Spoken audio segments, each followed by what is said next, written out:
The champagne glass didn't shatter when Lydia dropped it. It just rolled across the marble floor of her own bedroom, spilling gold liquid like blood from a wound.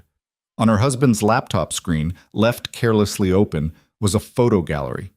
Victor at the mayor's gala. Victor at the charity auction. Victor at the theater opening.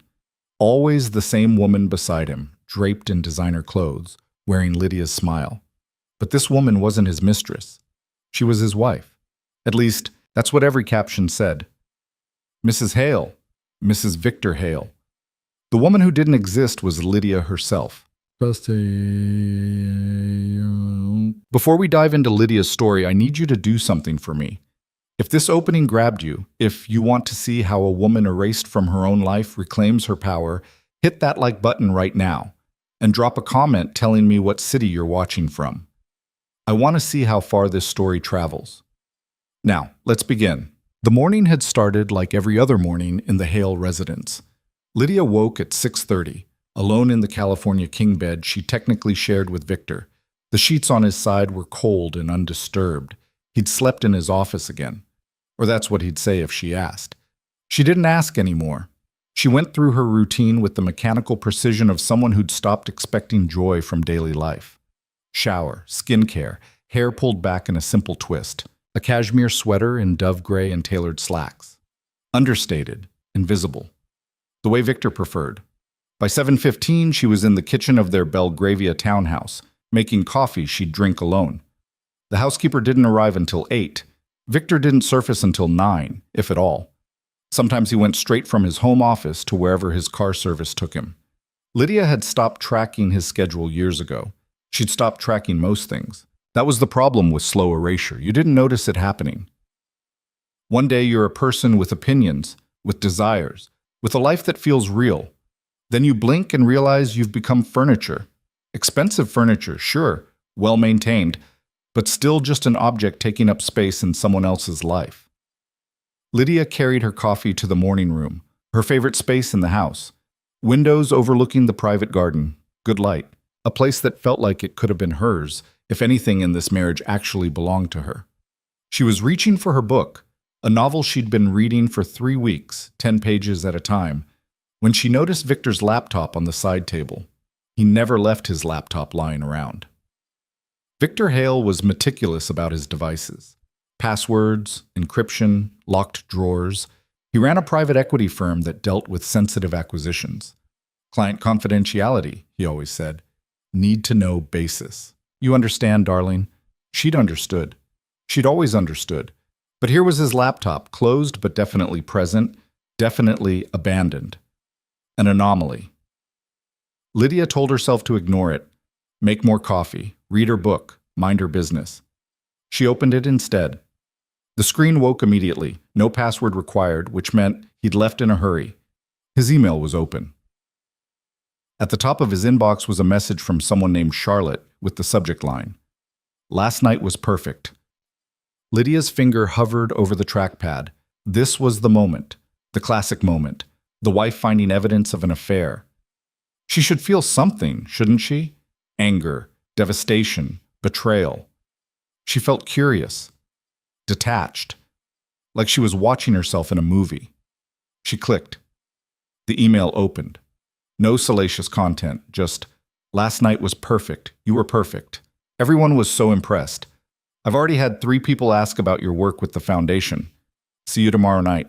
See. Below the text was an attachment, a photo. Lydia clicked again. The image loaded slowly, like the universe giving her one last chance to look away. She didn't look away. It was a photo from an event, some gala, crystal chandeliers, evening gowns, men in tuxedos. And there, in the center of the frame, was Victor, her husband. In his Tom Ford tux, the one she'd helped him pick out 2 years ago. His arm around a woman's waist. The woman was beautiful. Early 30s, Lydia guessed. Blonde hair in an elaborate updo, a red gown that probably cost more than Lydia's monthly allowance. She was looking at the camera with the confident smile of someone who belonged exactly where she was. The caption beneath the photo read, "Victor Hale and his wife Charlotte at the National Gallery benefit." Lydia read it again. Victor Hale and his wife Charlotte. Not Victor Hale and Charlotte Denning, not Victor Hale and guest. His wife. She scrolled down. More emails, more attachments, more photos. Victor and Charlotte at a charity auction. Victor and Charlotte at a theater opening. Victor and Charlotte at the mayor's winter gala, an event Lydia remembered Victor telling her was boring, business-focused, not your scene. In every photo, Charlotte was identified the same way. Mrs. Hale. Mrs. Victor Hale. Victor's wife. Lydia set the laptop down carefully, like it might explode. Her hands were steady. That surprised her. Shouldn't they be shaking? Shouldn't she be crying, screaming, throwing things? She felt nothing. No, that wasn't true. She felt a strange, cold clarity, like a lens focusing after years of blur. She picked up the laptop again and kept scrolling. The emails went back months, 6 months, 8 months. Almost a year of correspondence between Victor and Charlotte. Dinner reservations, event schedules, thank you notes from people who'd met Mrs. Hale at various functions. Lydia opened a new search. Victor Hale and Charlotte. The results flooded in. Society pages, charity foundation boards, business journal profiles. In every single article, Charlotte was there, sometimes in photos, sometimes just mentioned by name. Victor Hale attended with his wife, Charlotte. The Hales have pledged significant support to the arts initiative. Lydia clicked on a video, some local news segment about urban development. There was Victor being interviewed outside a construction site, and beside him, in a tasteful navy suit, was Charlotte.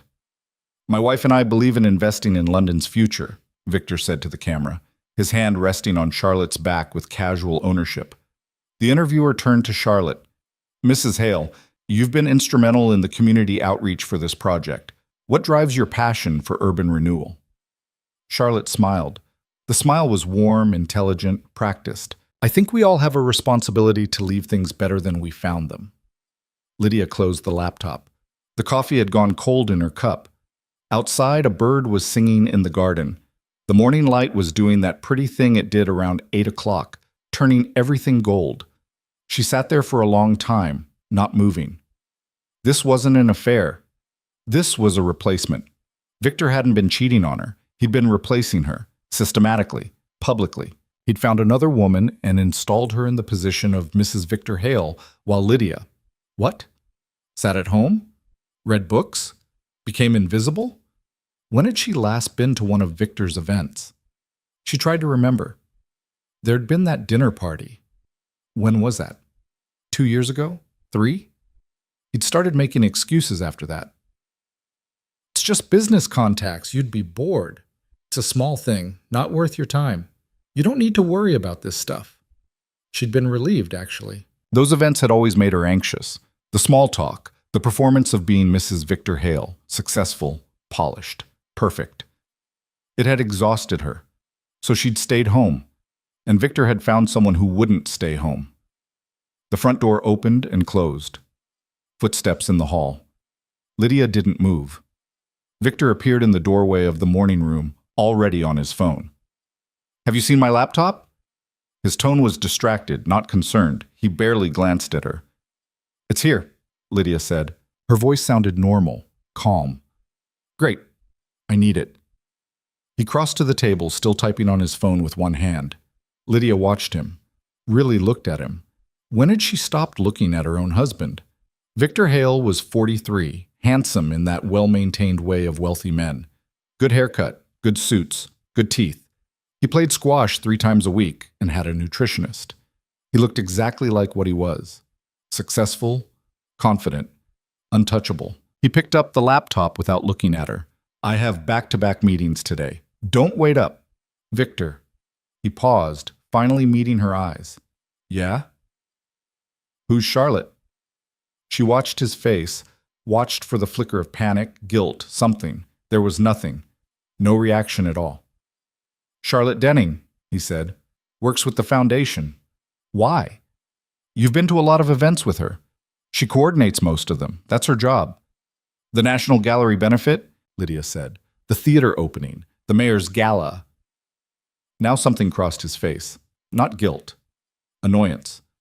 "What's your point? In all the photos, she's identified as your wife." Victor sighed. The sigh of a busy man being interrupted by trivia. "That's a media mix-up. You know how these things are. Someone makes an assumption, it gets repeated. For a year? I can't control what captions people write, Lydia. You could correct them. Why would I? It doesn't matter. The words hung in the air between them. It doesn't matter. It matters to me, Lydia said quietly. Victor checked his watch. Look, I don't have time for this right now. If you want to get upset about some random photos, fine. But I have actual important things to deal with. Am I not important? He finally looked at her, really looked at her. And in his eyes, she saw the truth. No, she wasn't. Don't be dramatic, he said. I'll be home late. He left. Lydia sat in the golden morning light and felt something crack inside her chest. Not her heart, something deeper. The foundation she'd built her life on. She'd met Victor 7 years ago at a gallery opening. She'd been 26, working as an assistant curator, still figuring out who she was. He'd been 36, already successful, already confident. He'd pursued her with the focus he brought to everything. Dinners, weekend trips, thoughtful gifts. He'd made her feel chosen, special. The wedding had been small but elegant. Her parents had flown in from Bristol. His business partners had attended. It had felt like the beginning of something. When had it become the ending? She remembered the first time Victor had asked her to skip an event, a business dinner that would bore her to tears. She'd been grateful. She hadn't enjoyed those dinners anyway. Then it was a gala. Too political, not your scene. Then a fundraiser. Lots of old people talking about money. You'd hate it. She'd agreed every time, relieved to stay home, relieved to not perform. And Victor had gone alone. Except he hadn't gone alone, had he? Lydia stood up. Her legs felt strange, like she'd forgotten how to use them properly. She went upstairs to Victor's office. He always locked it, but she knew where he kept the spare key. Behind the Rothko print in the hallway. He'd shown her once, years ago. In case of emergency. This felt like an emergency. The office was exactly what you'd expect. Massive desk, leather chairs, shelves of books he'd never read, but that looked impressive. Everything designed to project success. Lydia sat at his desk and opened his computer, still unlocked. She spent the next 3 hours going through his files. What she found was worse than an affair. Victor hadn't just been attending events with Charlotte. He'd been building a life with her. Joint charity projects, co-signed donation pledges, dinner reservations at their usual place, wine selections based on our preferences. There were expense reports, hotels in Paris, Rome, New York. Always 2 rooms booked, always adjoining. There were text message screenshots, nothing explicit, but intimate. Inside jokes, pet names. Can't wait to see you. Last night was perfect. You make everything better. And then Lydia found the folder labeled Personal. Inside were documents, lots of documents, property searches. Apartments in Kensington. Price range? 2 to 3 million pounds. Attorney consultations. Not as business lawyers. Family law attorneys. Financial projections. Asset divisions. Settlement offers. And at the bottom of the folder, a document titled Transition Plan. Lydia opened it. It was dated 3 months ago. A detailed timeline for dissolving his marriage to Lydia while minimizing disruption to professional and social commitments. She read through it once, then again. Phase 1, gradual social separation, already complete. Phase 2, financial restructuring, in progress, estimated completion 6 months. Phase 3, legal consultation and settlement negotiation, scheduled to begin 4 months from now. Phase 4, formal announcement and transition. Target date, 12 months from now. There was a note at the bottom. Minimize Lydia's public involvement throughout process. Avoid media attention. Goal, clean, quiet dissolution. Charlotte ready to assume public role immediately following finalization. Lydia closed the laptop. She walked downstairs, made herself a cup of tea, drank it standing at the kitchen window, looking out at the garden. A bird landed on the fountain. A robin. It hopped around the edge, dipped its head to drink, flew away. Lydia felt very calm. Victor had a plan.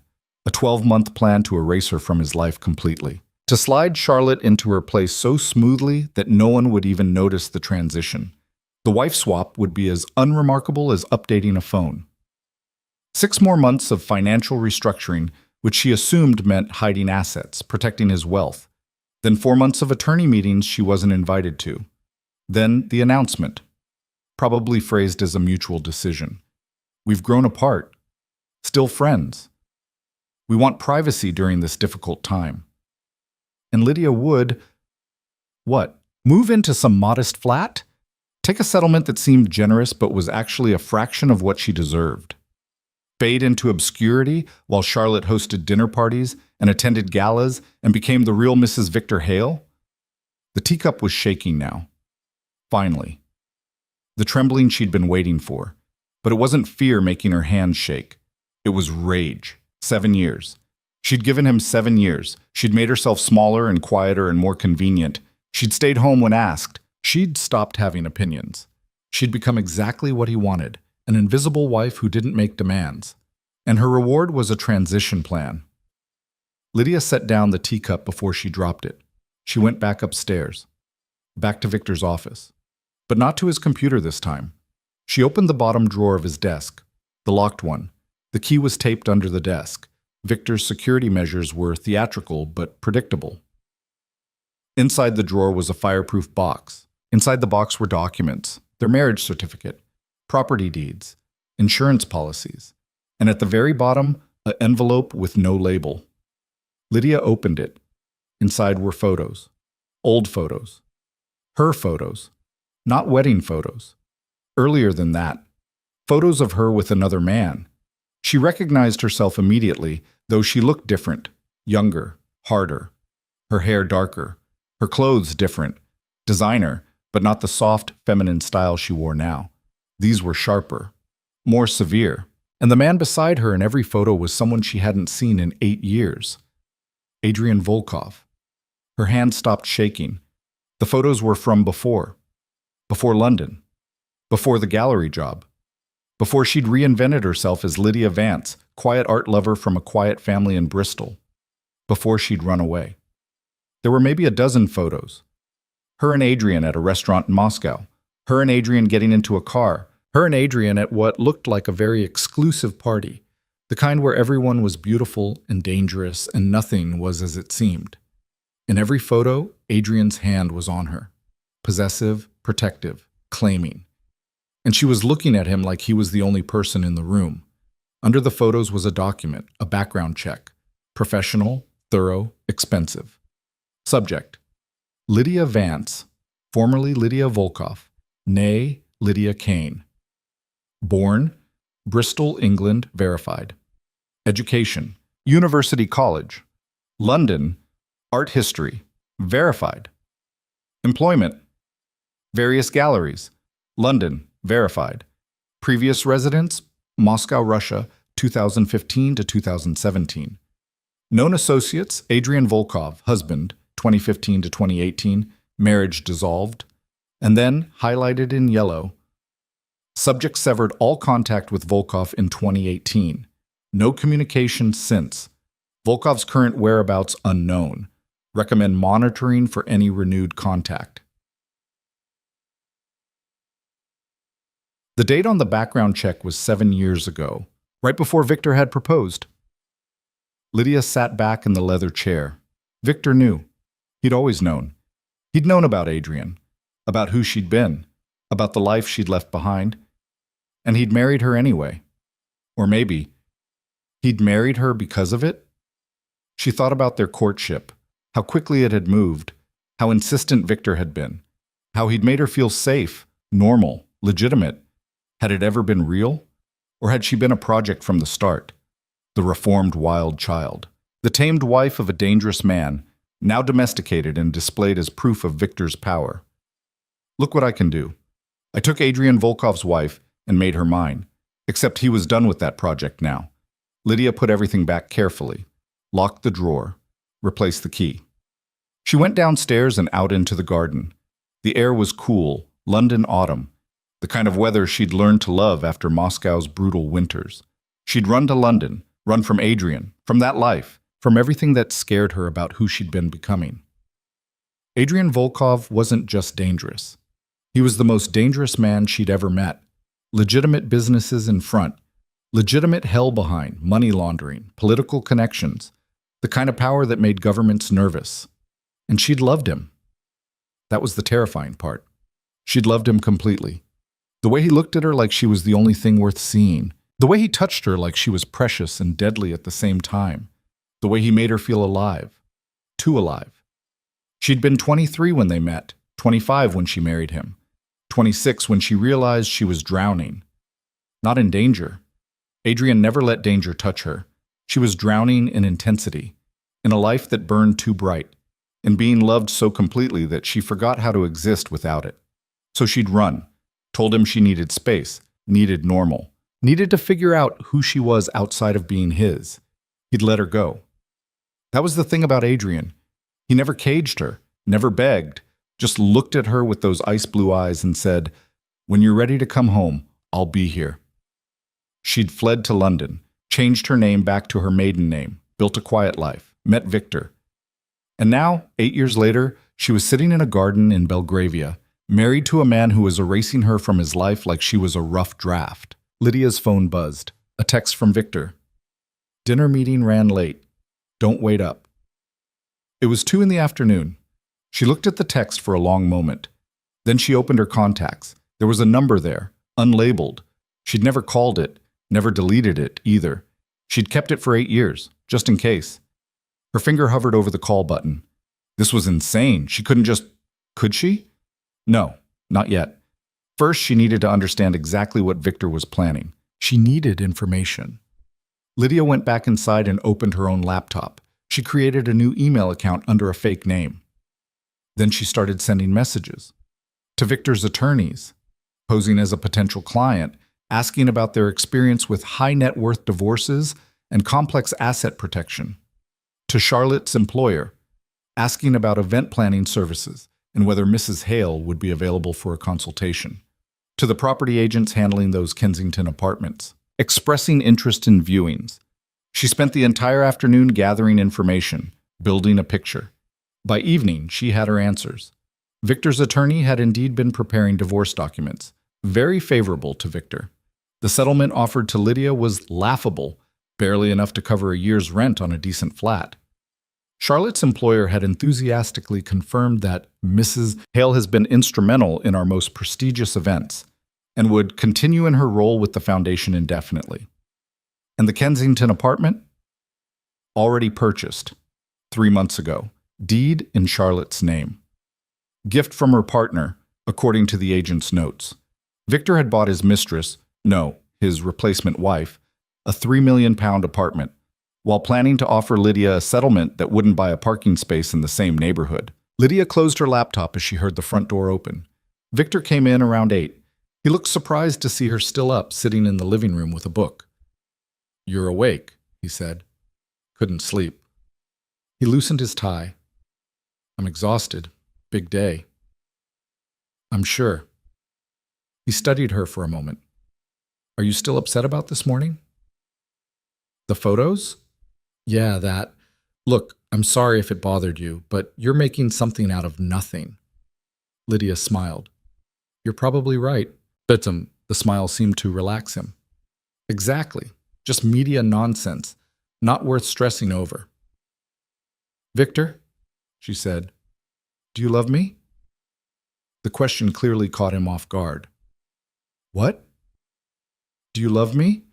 It's a simple question. He shifted his weight, uncomfortable. "Of course I do. Why would you even ask that?"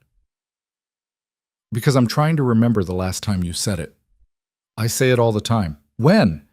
He made an exasperated sound. "I don't know. I'm not keeping track. What is this about?" "I'm just curious." "Well, I don't have time for curiosity right now. I have calls to make." He started toward his office. "Victor." He turned back, irritated now. Lydia looked at him, her husband, the man she'd tried so hard to be perfect for. "Nothing," she said. "Good night." He left without responding. Lydia sat there for a long time after he disappeared upstairs. Then she picked up her phone. She opened that unlabeled contact, and before she could talk herself out of it, she typed a message. "It's me." I need to talk. She stared at the words for 60 seconds, then hit send. The response came in less than a minute. Just an address. A London address. Mayfair. And below it, tomorrow, 8 p.m. Come alone. Lydia read the message 3 times. 8 years. She'd been gone for 8 years. And Adrian hadn't asked why she was reaching out, hadn't asked what she needed, hadn't asked if she was okay. He just told her where to be. Because he'd always known. Known she'd come back eventually. When you're ready to come home, I'll be here. Lydia deleted the messages, deleted the fake email account, erased every trace of her afternoon investigation. Then she went upstairs to bed. Victor's side was empty. He was in his office, probably messaging Charlotte. Lydia lay in the dark and didn't feel anything. Tomorrow, she'd go see Adrian. Tomorrow, everything would change. But tonight, she was still Mrs. Victor Hale, still the ghost in the gilded cage, still the wife who didn't exist. She fell asleep thinking about a robin, how it had landed on the fountain, drunk its fill, and flown away. So simple, so easy. Just decide to leave, and leave. The next morning, Lydia woke before dawn. Victor's side of the bed was still empty. She found him passed out on the sofa in his office, laptop open on his chest, still wearing yesterday's clothes. She stood in the doorway watching him. His mouth was slightly open. There was a coffee stain on his shirt. He looked ordinary, human, not like the man systematically dismantling her existence. She left him there and went downstairs to make coffee. The housekeeper, Mrs. Chen, arrived at 8 sharp like always. She'd been with them for 5 years and had perfected the art of being present but invisible. She greeted Lydia with a polite nod and got to work. Lydia watched her move through the kitchen, putting things in order. Did Mrs. Chen know? Had she noticed Victor's absences, the separate lives, the slow disintegration of this marriage? Mrs. Chen, Lydia said, "Can I ask you something?" The older woman paused, dish towel in hand. "Of course, Mrs. Hale." "When was the last time Mr. Hale and I had dinner together? Here, at home?" Mrs. Chen's face remained neutral, but something flickered in her eyes. "Pity, maybe." "It's been some time, ma'am." "How long?" A pause. "I couldn't say exactly." "Try." Mrs. Chen folded the towel carefully. "Perhaps 3 months? 4? 4 months. Lydia had been living with a man she hadn't shared a meal with in 4 months. "Thank you," Lydia said. Mrs. Chen nodded and went back to her work, but the pity in her eyes had deepened. Lydia spent the day in a strange, focused calm. She went through her closets and found clothes she'd forgotten she owned. Things from before.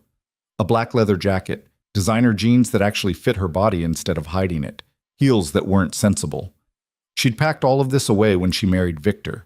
Too edgy, she'd thought, not appropriate for a businessman's wife. Now she pulled everything out and looked at it like archaeological evidence of a person who'd stopped existing.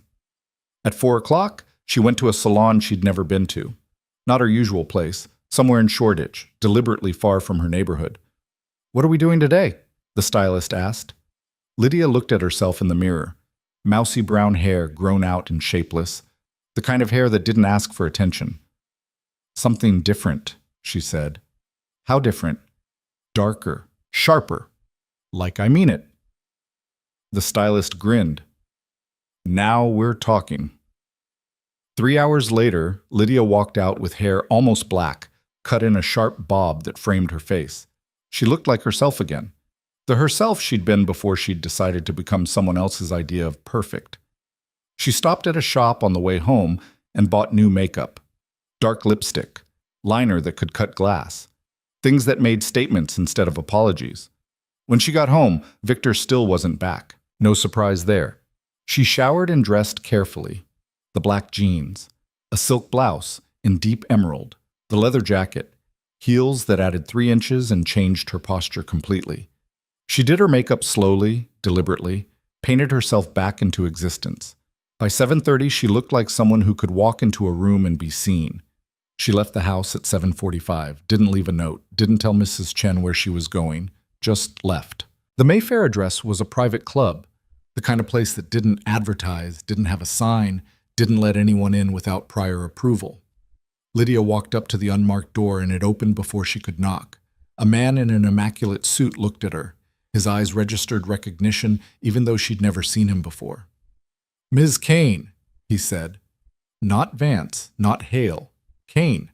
Her maiden name. The name she'd used when she was with Adrian. "He's expecting me," she said. "Of course. This way." He led her through a corridor lined with dark wood and low lighting. Classical music played softly.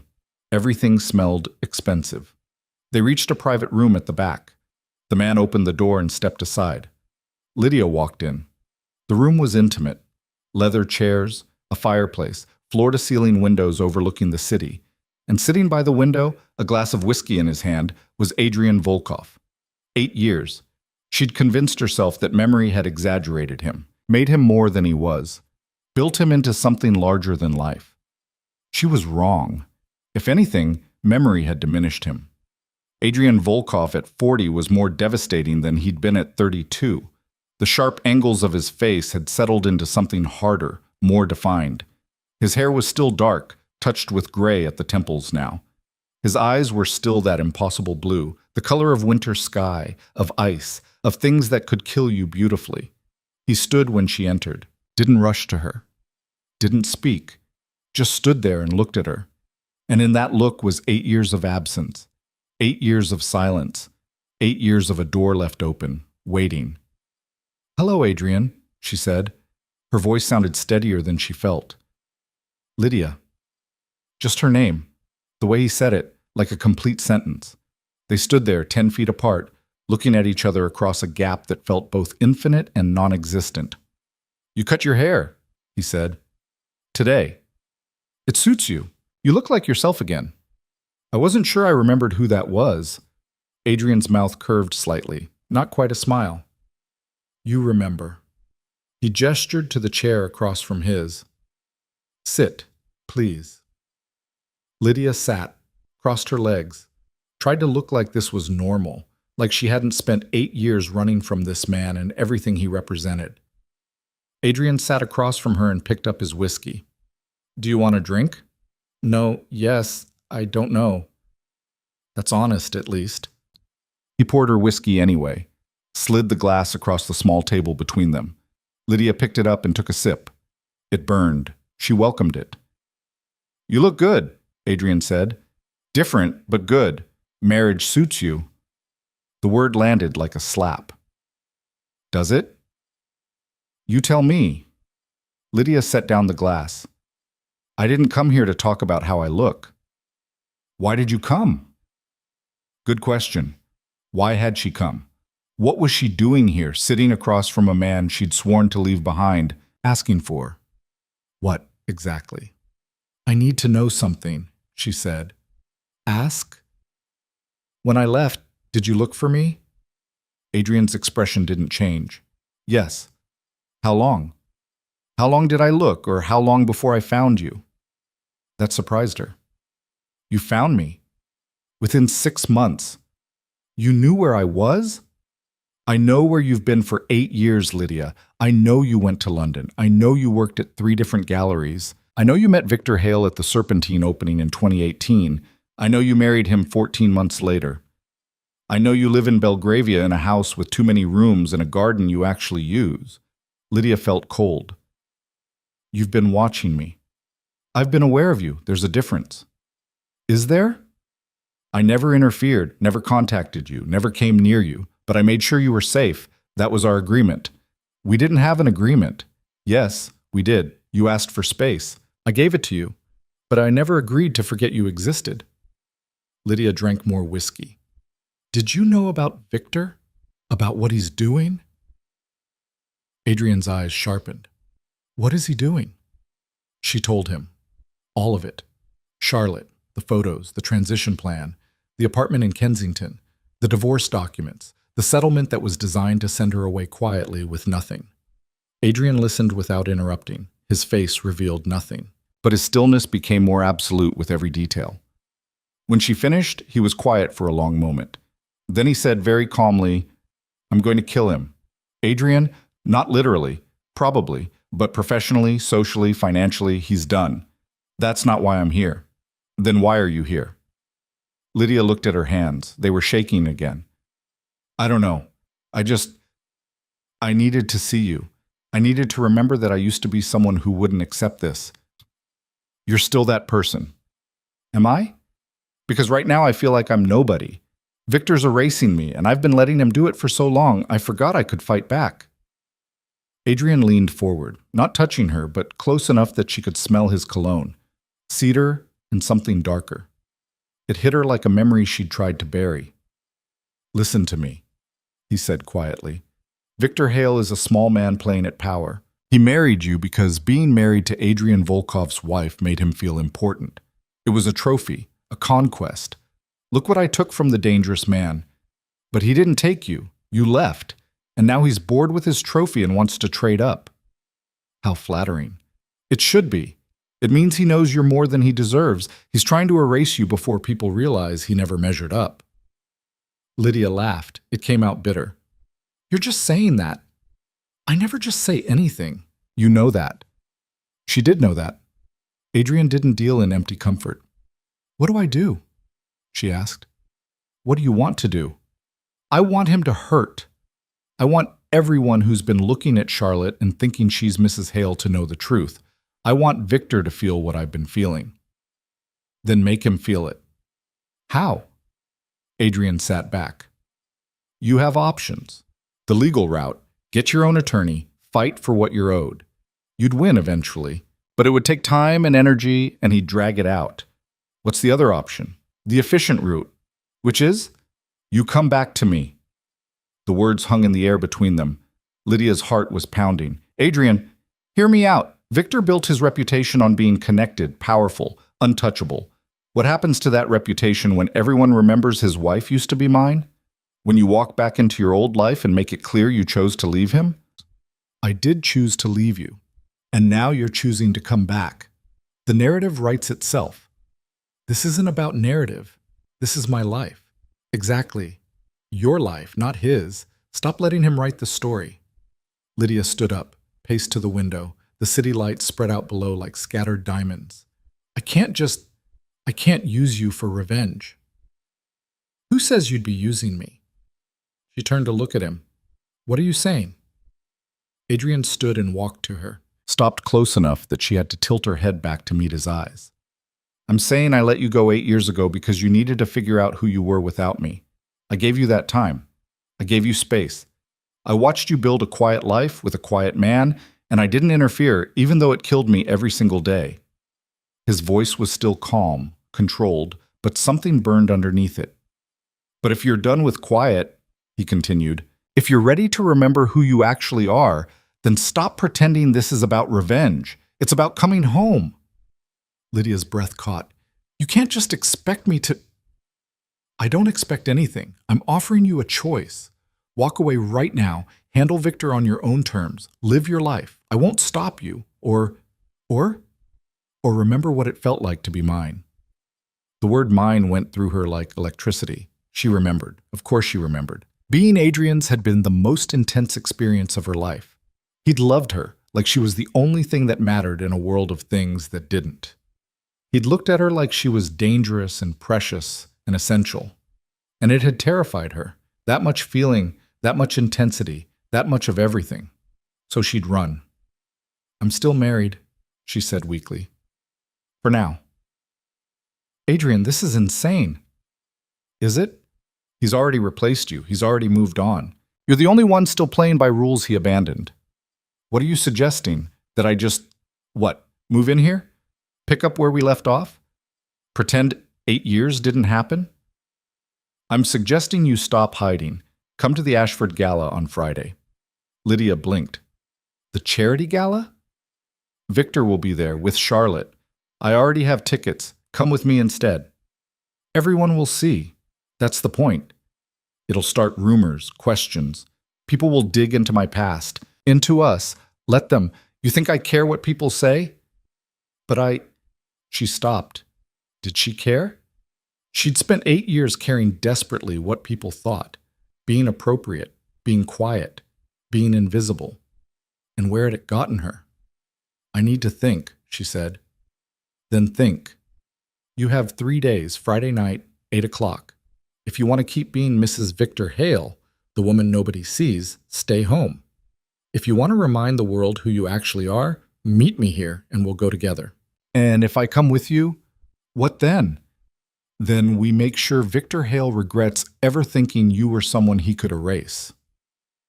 Lydia looked at him, really looked at him. Adrian Volkov, the man she'd loved and left, standing in front of her, offering her a way out, or a way back, or maybe both. I'm not the same person I was, she said. Good. Neither am I. But some things don't change. Like what? He reached out and tucked a strand of her new dark hair behind her ear. The touch was gentle, but it burned. Like the fact that you're the only woman who's ever made me feel like the world could burn, and I wouldn't notice because I'd be too busy looking at you. Her breath stopped. That's not fair, she whispered. Nothing about this is fair. He's stealing your life. I'm offering you a chance to take it back. You decide which matters more. Adrian stepped back, giving her space. 3 days, he said. The car will be here at 8, whether you're in it or not. Lydia nodded. She couldn't speak, couldn't think, could barely breathe. She left without saying goodbye. The driver who'd let her in appeared and escorted her back out to the street. She stood on the sidewalk for a long moment, feeling dizzy. She'd just agreed to, what? Possibly show up to London's biggest social event on the arm of Adrian Volkov? She was insane. She went home. Victor was there when she walked in. Actually there, in the living room, looking at his phone. He glanced up when she entered and did a double take. What did you do to your hair? Cut it. It's different. I wanted something different. He looked her up and down, taking in the whole outfit, the jeans, the heels, the leather jacket. Where have you been? Out. Out where? Lydia set down her bag. Does it matter? You look like you're trying to be 25 again. I'm 34, Maho. Exactly. This look is a bit much. Something in Lydia snapped. Not dramatically, just a quiet crack, like ice breaking. Victor, when's the Ashford Gala? He blinked at the subject change. Friday.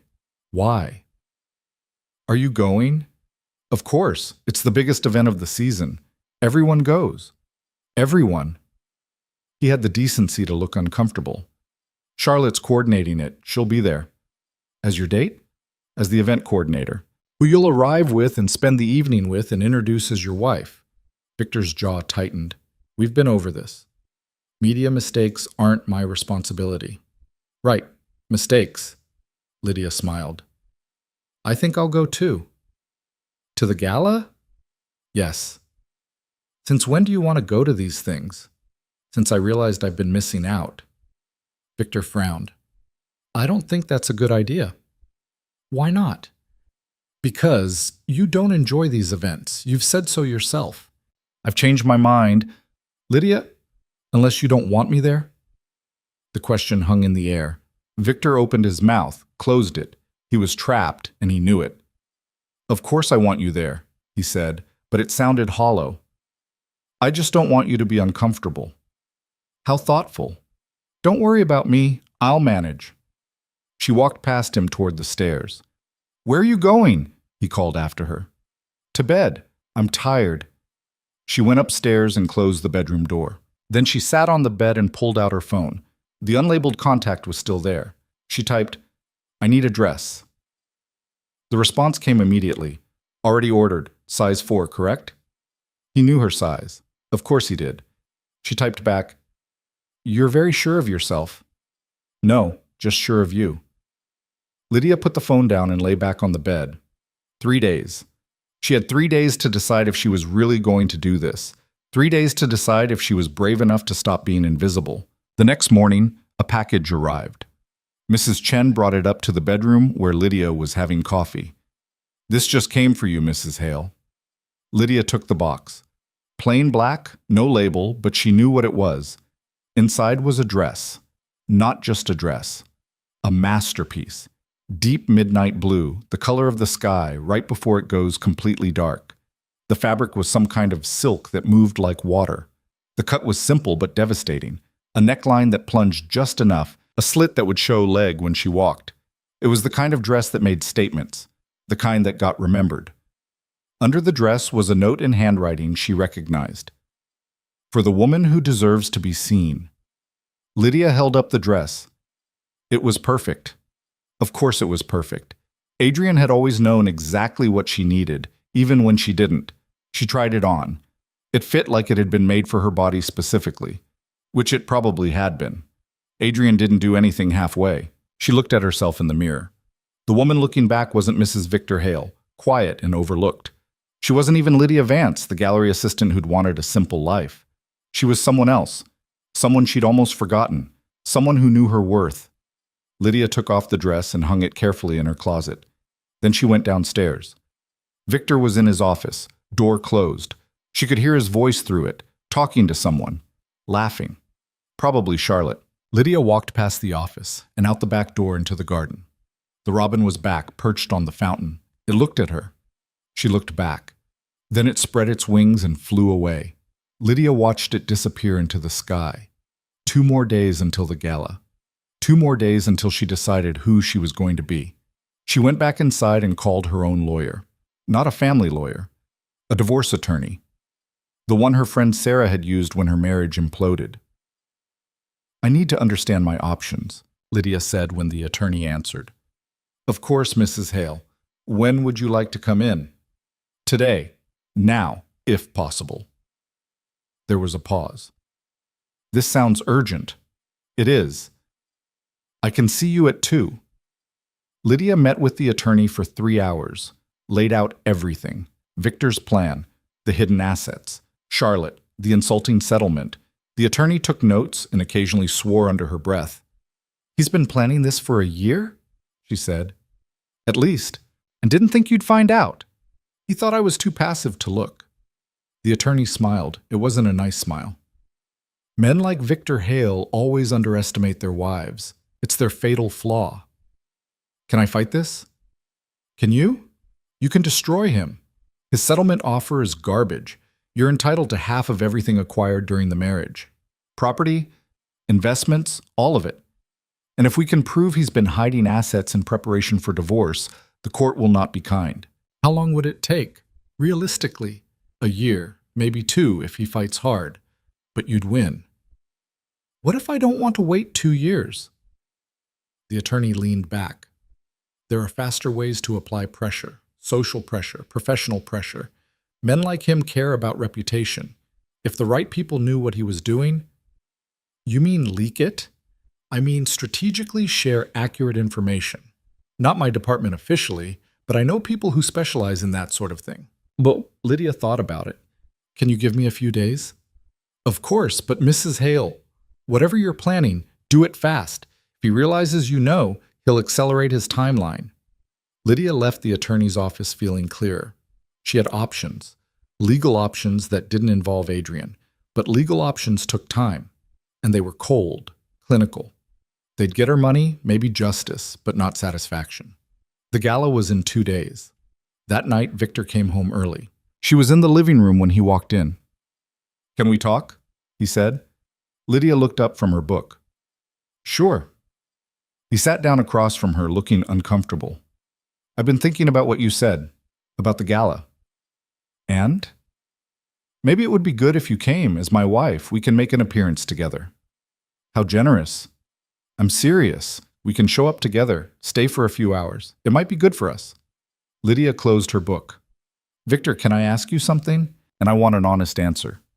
He shifted. Okay. When did you decide you were done with me? The directness seemed to stun him. What? When did you decide this marriage was over, that you wanted Charlotte instead? Lydia, that's not... Was it gradual, or was there a specific moment? Victor stood up. I don't know what you're implying, but I'm not implying anything.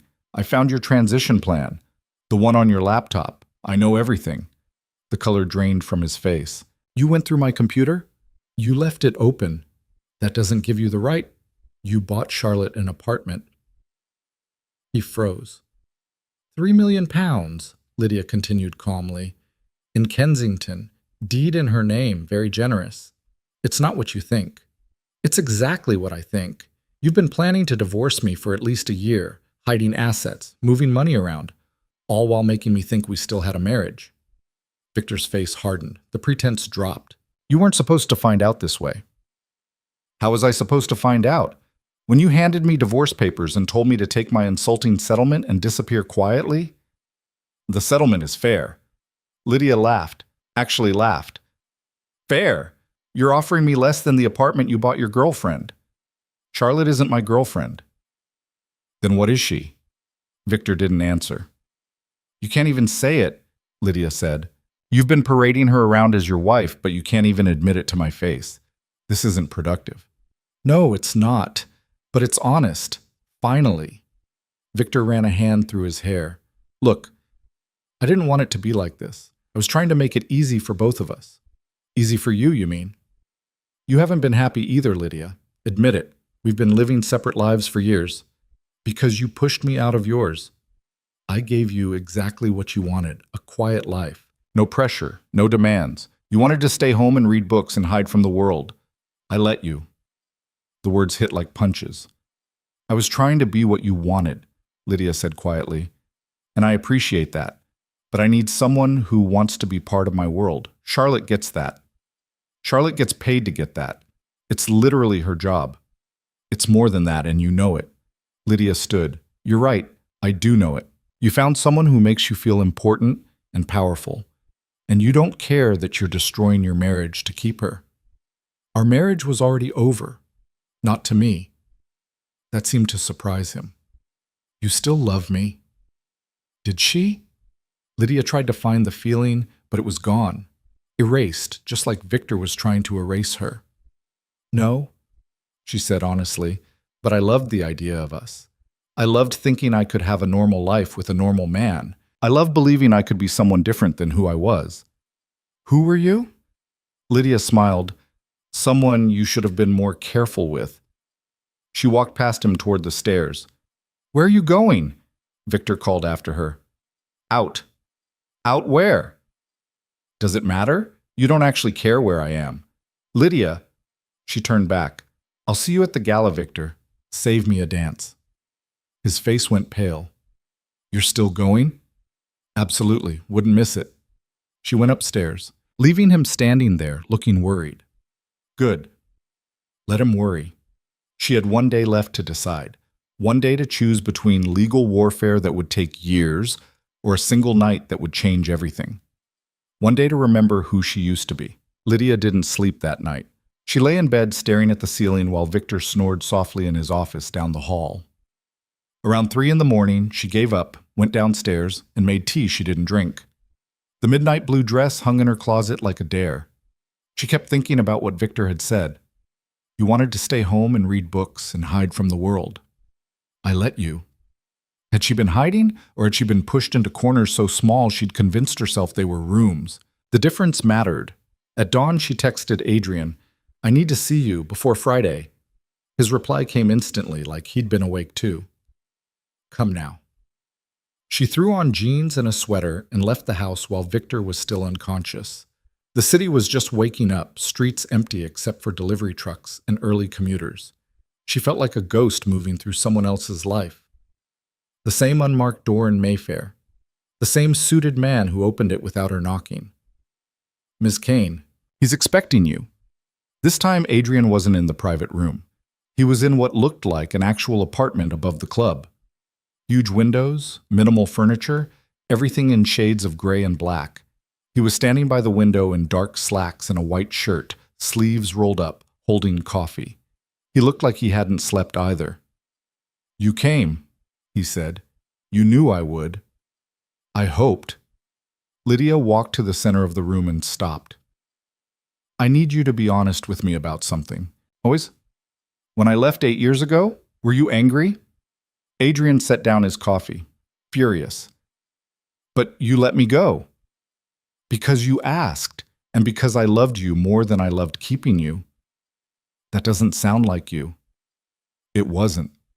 I wanted to follow you, drag you back, lock you in a room until you remembered what we had. But that's not love, that's ownership, and you deserved better.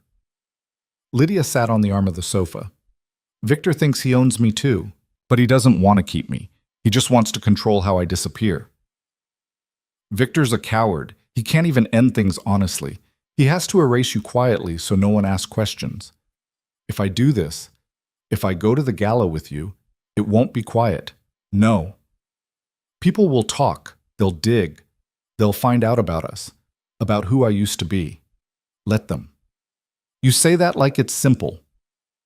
Adrian walked over and sat on the coffee table in front of her, close enough to touch, but not touching. It is simple. You're not doing anything wrong. Victor's the one who's been lying. You're just telling the truth. The truth that I left my husband for my ex-husband. The truth that you left a man who was already replacing you and chose to stand with someone who actually values you. Is that what this is? You valuing me? What else would it be? Lydia looked at her hands. Revenge. Power play. You proving you can take back what's yours. You were never a possession, Lydia. Not then. Not now. Then what was I? Everything. The word hung between them. You can't just say things like that, she whispered. Why not? It's true. You were everything to me. You still are. And watching you try to be small enough to fit into Victor Hale's life has been torture. But I waited because I promised you space. I'm done waiting. Lydia stood abruptly, paced to the window. The city stretched out below, already moving, already alive with people going about their lives like the world wasn't tilting on its axis. What if I'm not who you remember? She said to the glass. What if you're better? What if I'm worse? What if 8 years with Victor turned me into someone boring and broken? Adrian came up behind her. She could see his reflection in the window. You're not broken. You're angry. There's a difference. I don't know how to be angry. I've been swallowing everything for so long I forgot how to spit it back out. Then Friday night, you remember? She turned to face him. And if I can't? What if I freeze up there and can't go through with it? Then we leave. I take you home. We figure something else out. You make it sound easy. Because it should be. The hard part is deciding you're worth fighting for. Once you know that, everything else is just logistics. Lydia looked at him. Really looked. Adrian Volkov, who'd let her go when she asked, who'd waited 8 years without demanding anything, who was offering her a nuclear option wrapped in a dress. I'm scared, she admitted. Of what? Of you. Of this. Of what happens if I let myself want things again. Wanting isn't weakness. It felt like it. With you. I wanted so much I couldn't breathe. And with Victor?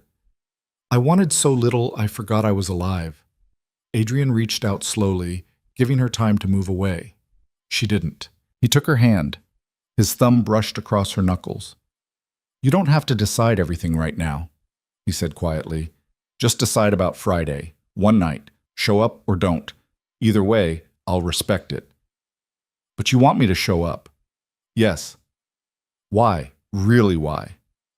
Adrian's jaw tightened. Because I've spent 8 years watching you be treated like you don't matter, and I can't watch it anymore.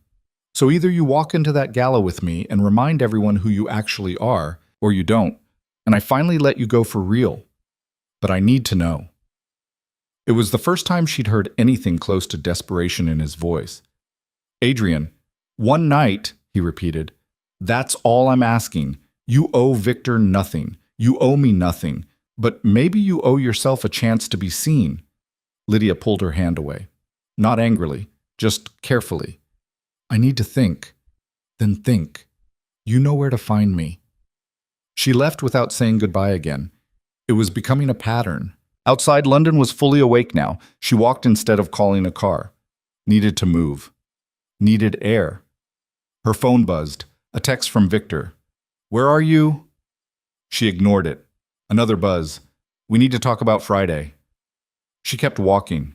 By the time she got home, there were 6 texts from Victor, each one more irritated than the last.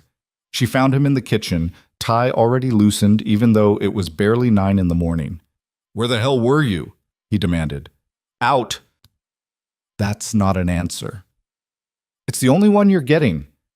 Victor slammed his coffee cup down. What is going on with you? First the hair, then the attitude. Now you're disappearing in the middle of the night? I left at 6. Hardly the middle of the night. Without telling me where you were going. Do you tell me where you're going when you're with Charlotte? His face flushed. That's different. How? Because... He stopped. Couldn't say it. Because you don't matter. Because I don't owe you explanations. Because we both know this marriage is over. That's what I thought, Lydia said. She walked past him toward the stairs. I don't want you at the gala, Victor said suddenly. Lydia stopped, turned slowly. Excuse me? I've thought about it. It's better if you don't come. Better for who? For both of us. You'll be uncomfortable. Charlotte will be working. It'll be awkward. So you're uninviting me. I'm suggesting it might be best if you're uninviting your own wife from a public event because your girlfriend will be there. Victor's expression hardened. Don't make this more than it is. What is it then? Say it clearly.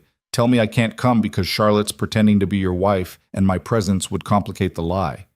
You're being dramatic. Am I? Then you won't mind if I show up. Lydia, I'll see you there, Victor. She went upstairs and locked herself in the bedroom. Her phone rang immediately. Victor. She declined the call. It rang again. She turned it off.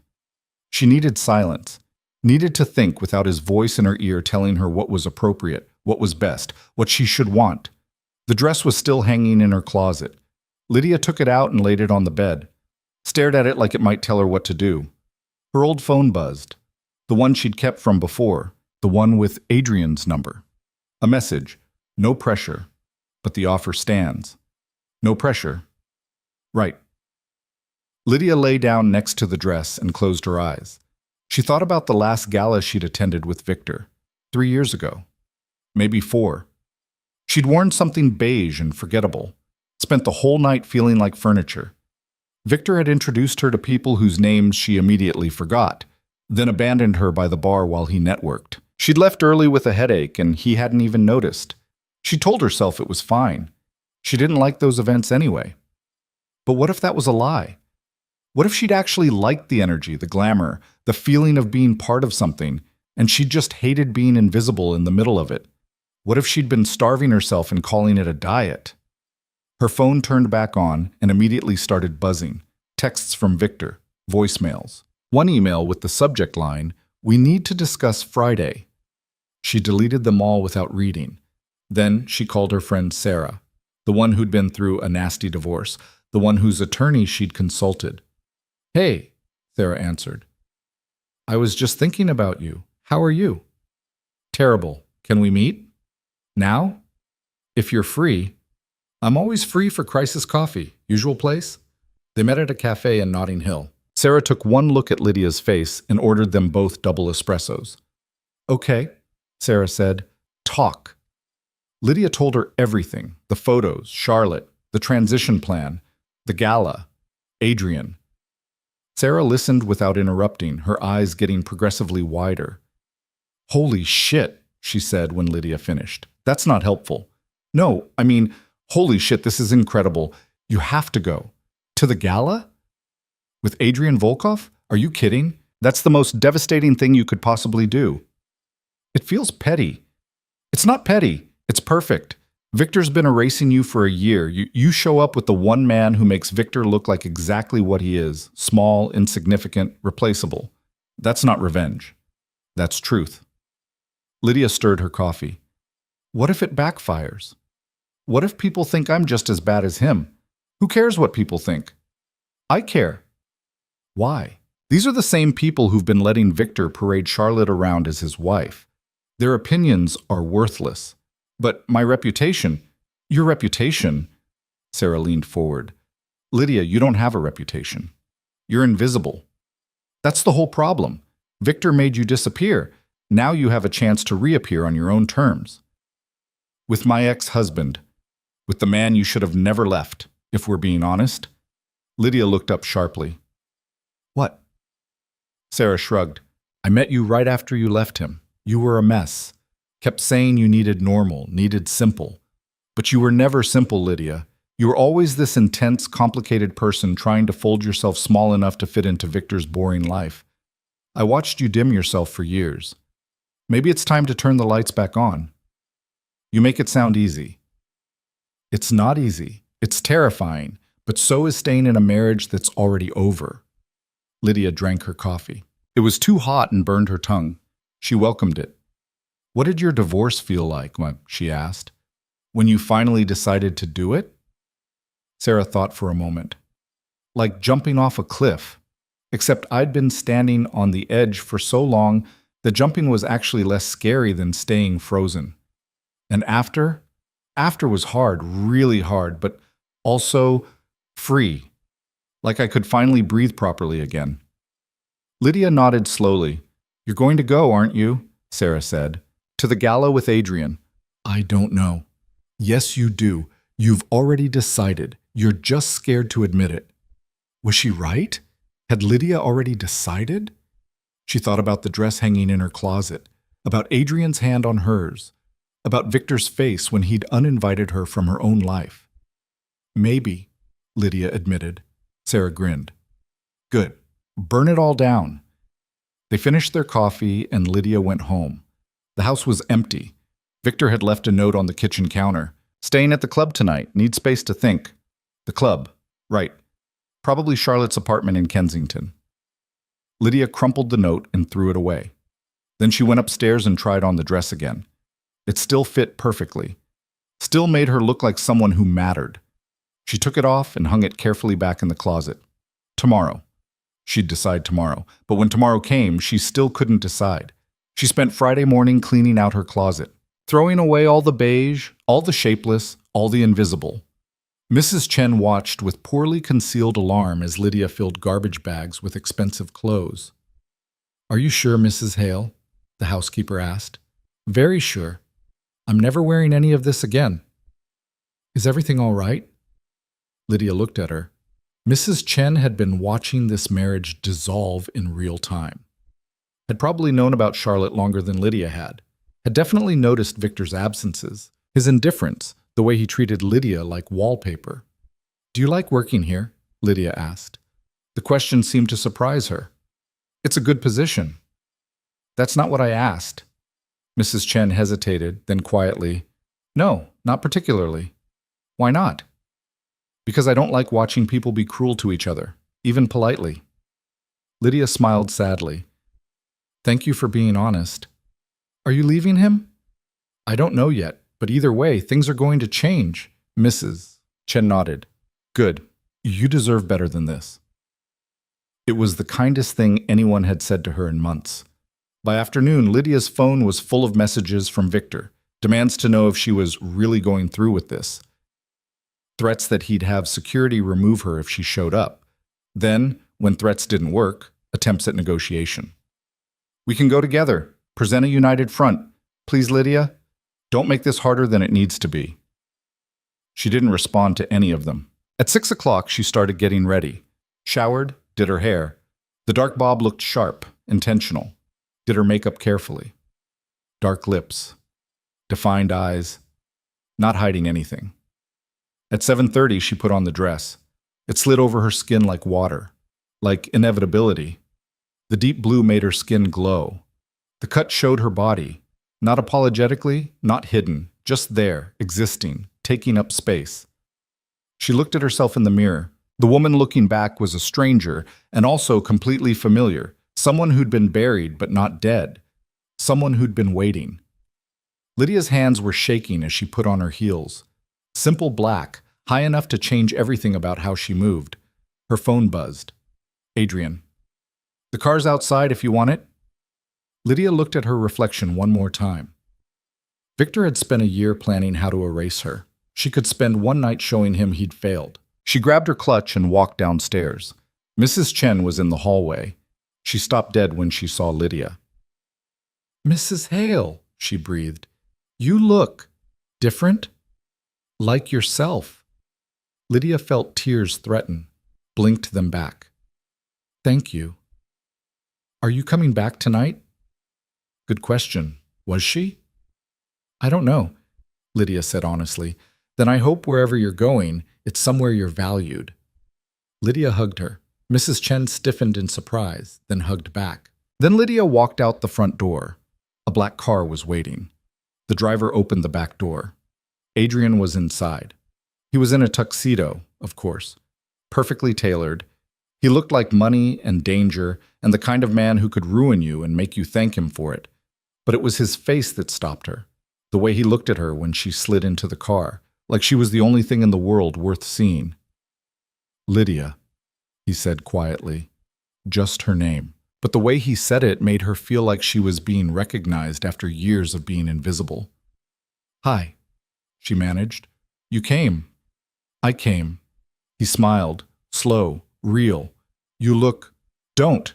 If you say I look beautiful, I might lose my nerve. I was going to say you look dangerous. That surprised a laugh out of her. Dangerous? Absolutely. Victor's not going to know what hit him. The car started moving. Lydia looked out the window. They were heading toward the venue, toward the moment everything changed. I'm terrified, she admitted. I know. What if I can't do this? What if I get there and freeze? Adrian took her hand. Then we leave. I told you. No pressure. This whole thing is pressure. Okay, yes, but it's the good kind, the kind that reminds you you're alive. Lydia looked down at their joined hands. His were steady. Hers were trembling. I haven't been alive in a long time, she said softly. I know. I've been watching you fade for 8 years. I'm done watching. What if I don't know how to come back? You're already back. You just don't realize it yet. The car pulled up to the venue. The Ashford Gala was being held at one of London's most prestigious hotels. Red carpet, photographers, beautiful people everywhere. Through the window, Lydia could see them, the elite, the powerful, the people who'd seen Charlotte on Victor's arm and never questioned it. Last chance, Adrian said quietly. We can turn around right now. No judgment. Lydia looked at the crowd, then at Adrian, then at herself in the tinted window. The woman in the midnight blue dress didn't look scared. She looked ready. Let's go, Lydia said.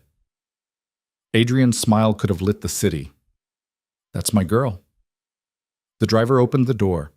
Adrian got out first, then offered Lydia his hand. She took it and stepped out of the car into the flash of cameras. The reaction was immediate. Heads turned. Conversations stopped. Someone gasped. Because everyone recognized Adrian Volkov. You didn't move in these circles without knowing who he was. And seeing him here, at London's premier social event, was news. But seeing the woman on his arm was bigger news. Lydia felt the weight of every eye on her, felt the cameras focusing, felt the moment crystallize into something that would be talked about for years. Adrian's hand tightened on hers, steadying, claiming. Ready? He murmured. Lydia lifted her chin, smiled. Not the quiet, apologetic smile of Mrs. Victor Hale. The real smile of someone who just decided to stop being invisible. Ready? She said, and together they walked into the gala. The ballroom was exactly what Lydia expected. Crystal chandeliers the size of small cars, tables draped in white silk, flowers that probably cost more than most people's monthly rent. Everyone dressed like they were auditioning for the role of wealthy and important. She'd been to events like this before, back when she was with Adrian. But then she'd belonged. Now she was walking back in after 8 years of exile, and every eye in the room was tracking her movement. Adrian's hand was steady on the small of her back, not possessive, grounding. Breathe, Pierre, he murmured. She realized she'd been holding her breath. They moved deeper into the room. Conversations didn't stop exactly, but they changed, got quieter, more pointed. People trying to look without looking. Is that… It can't be.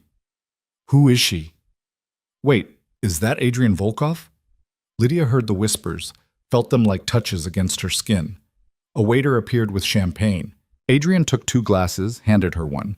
Their fingers brushed. The touch felt electric.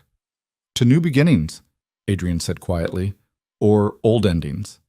Sometimes they're the same thing. They drank. The champagne was good, too good. Lydia could feel it warming her from the inside. He's here, Adrian said. Lydia didn't have to ask who. She could feel Victor's presence like a cold spot in the room. She turned slowly. Victor was across the ballroom near the bar. He'd just walked in, and beside him, in a dress that was trying too hard, was Charlotte. Charlotte looked exactly like her photos. Beautiful, polished, confident. The dress was red. Statement red, look at me red. Her hand was looped through Victor's arm like it belonged there. Victor was scanning the room, looking for Lydia probably, trying to figure out if she'd actually shown up. Then his eyes found her. Lydia watched his face change, watched the color drain, watched his mouth actually fall open. He'd expected her to stay home, to be the good wife who knew her place. He had not expected this. Charlotte noticed Victor's reaction and followed his gaze. Her confident smile faltered when she saw Lydia. Then she saw Adrian, and the smile disappeared completely. Even Charlotte knew who Adrian Volkov was. "Here we go," Adrian said softly. Victor was moving toward them. Charlotte tried to hold him back, but he shook her off. His face was doing something between fury and panic. He reached them in seconds. "What the hell are you doing?" he hissed at Lydia. His eyes barely touched Adrian, like acknowledging him would make this real. "Attending a gala," Lydia said calmly. "You said everyone goes. You can't be here." "Actually, I can. It's a charity event. I bought a ticket." "With him?" Victor's voice cracked on the last word. Adrian smiled. It wasn't a nice smile. "Victor, it's been a long time." "You two know each other?" Charlotte had caught up, slightly breathless. She was looking between them, trying to figure out the dynamics. "We've met," Adrian said smoothly, though Victor was using a different last name then. What was it? Harding? No, Harrison. Victor's face went red. That was a professional alias. Right, professional. Adrian's tone suggested it was anything but. Lydia looked at Victor, really looked. He was sweating despite the air conditioning. His bow tie was slightly crooked. He looked small standing next to Adrian. Had he always been this small?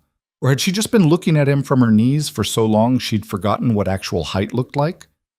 "Lydia, we need to talk," Victor said. "Privately." "I don't think so." "Please, just 5 minutes."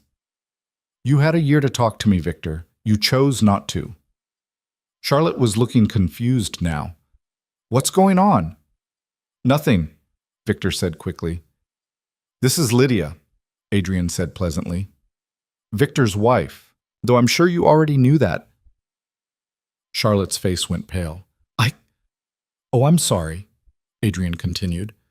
"Were you under the impression you were his wife? Easy mistake. You've been introduced that way often enough." "That was a media error," Victor said desperately.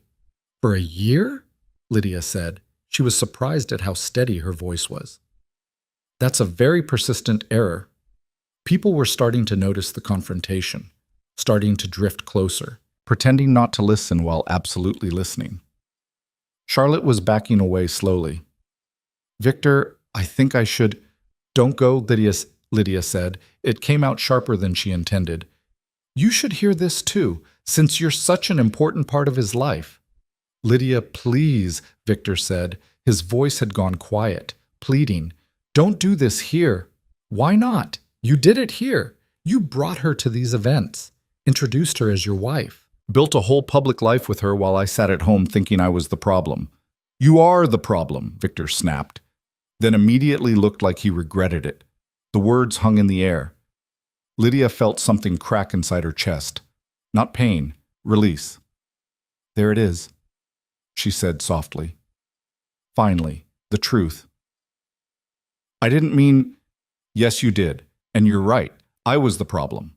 I was too quiet, too boring, too content to be invisible. But that's over now." Adrian's hand found hers, squeezed once, supporting, not controlling. Victor saw the gesture, his face twisted. "How long has this been going on?" "Going on?" Lydia laughed. Actually, laughed. "You mean, how long have I been seeing Adrian while married to you? Is that what you're asking? You, the man who bought his girlfriend a £3 million apartment?" Charlotte made a small sound. "What? You didn't tell her?" Lydia looked at Charlotte. "The Kensington flat. In your name. He bought it 3 months ago. Deed and everything. Victor. Charlotte's voice was small. It was an investment, Victor said. In what? Your future together? Lydia asked. After the divorce you've been planning for a year? Charlotte stepped back. Divorce? He didn't tell you that part either? There's a whole timeline, phase 1 through 4, very organized, very Victor. That's confidential, Victor hissed. Not anymore. More people were gathering now, not even pretending to mind their business. The whispers were getting louder. Lydia could see faces she recognized, society wives who'd judged her for years, business associates of Victor's, the mayor, several members of parliament, everyone who mattered in London's elite circles. Everyone was watching her destroy her marriage in public. She should feel humiliated, should want to disappear. Instead, she felt powerful. You know what the saddest part is? Lydia said, and her voice carried. She wasn't shouting, didn't need to. Everyone was listening. I would have let you go quietly, if you'd just been honest. If you'd said, this isn't working, I've met someone else, let's end this with dignity. I would have signed the papers and walked away. Then why didn't you, Victor demanded. Because you tried to erase me. You didn't just want to end our marriage. You wanted to rewrite history so I'd never existed. So Charlotte could slide into my place and no one would even notice the substitution. That's not... You have emails referring to her as your wife. You bought her an apartment. You had a transition plan that described me as a disruption to be minimized. You were going to offer me a settlement that wouldn't buy a parking space while you kept everything we built together. Half of that was mine before we married, and half was built during, but you didn't want to share. You wanted to keep it all and make me disappear. Victor's face was purple now. You're making a scene. Yes, I am. Because for 8 years I've been making myself smaller and quieter and more convenient. And where did it get me? You still tried to throw me away like I was nothing. You were nothing, Victor said. You didn't work, didn't contribute. Just sat at home reading books while I built my career. The words hit like slaps. Adrian moved slightly. Not threatening, but his presence shifted, became more solid, more dangerous. Careful, Adrian said quietly. Victor finally looked at him, really looked, and whatever he saw in Adrian's eyes made him take a step back. Who even are you? Victor said. Her new boyfriend? How long did it take you to find him, Lydia? 5 minutes after reading my emails? 8 years, Lydia said. Victor blinked. What? I've known Adrian for 8 years, since before I met you. Actually, we were married. The gasps around them were audible now. Charlotte looked like she might faint. You were married to Adrian Volkov? For 3 years, Adrian confirmed. Best 3 years of my life. Why didn't you tell me? Victor was staring at Lydia like she was a stranger. You never asked about my past. You ran a background check before you proposed. Yes, I found that too, so you knew. You just never cared enough to talk to me about it. I cared enough to marry you. You married me because it made you feel powerful, taking Adrian Volkov's wife and making her yours. That was the whole appeal, wasn't it? Not me. Just what I represented. Victor's silence was answer enough. You knew, Charlotte said, looking at Victor. You knew she was married to him and you didn't tell me? It didn't matter. Didn't matter. Victor, he's...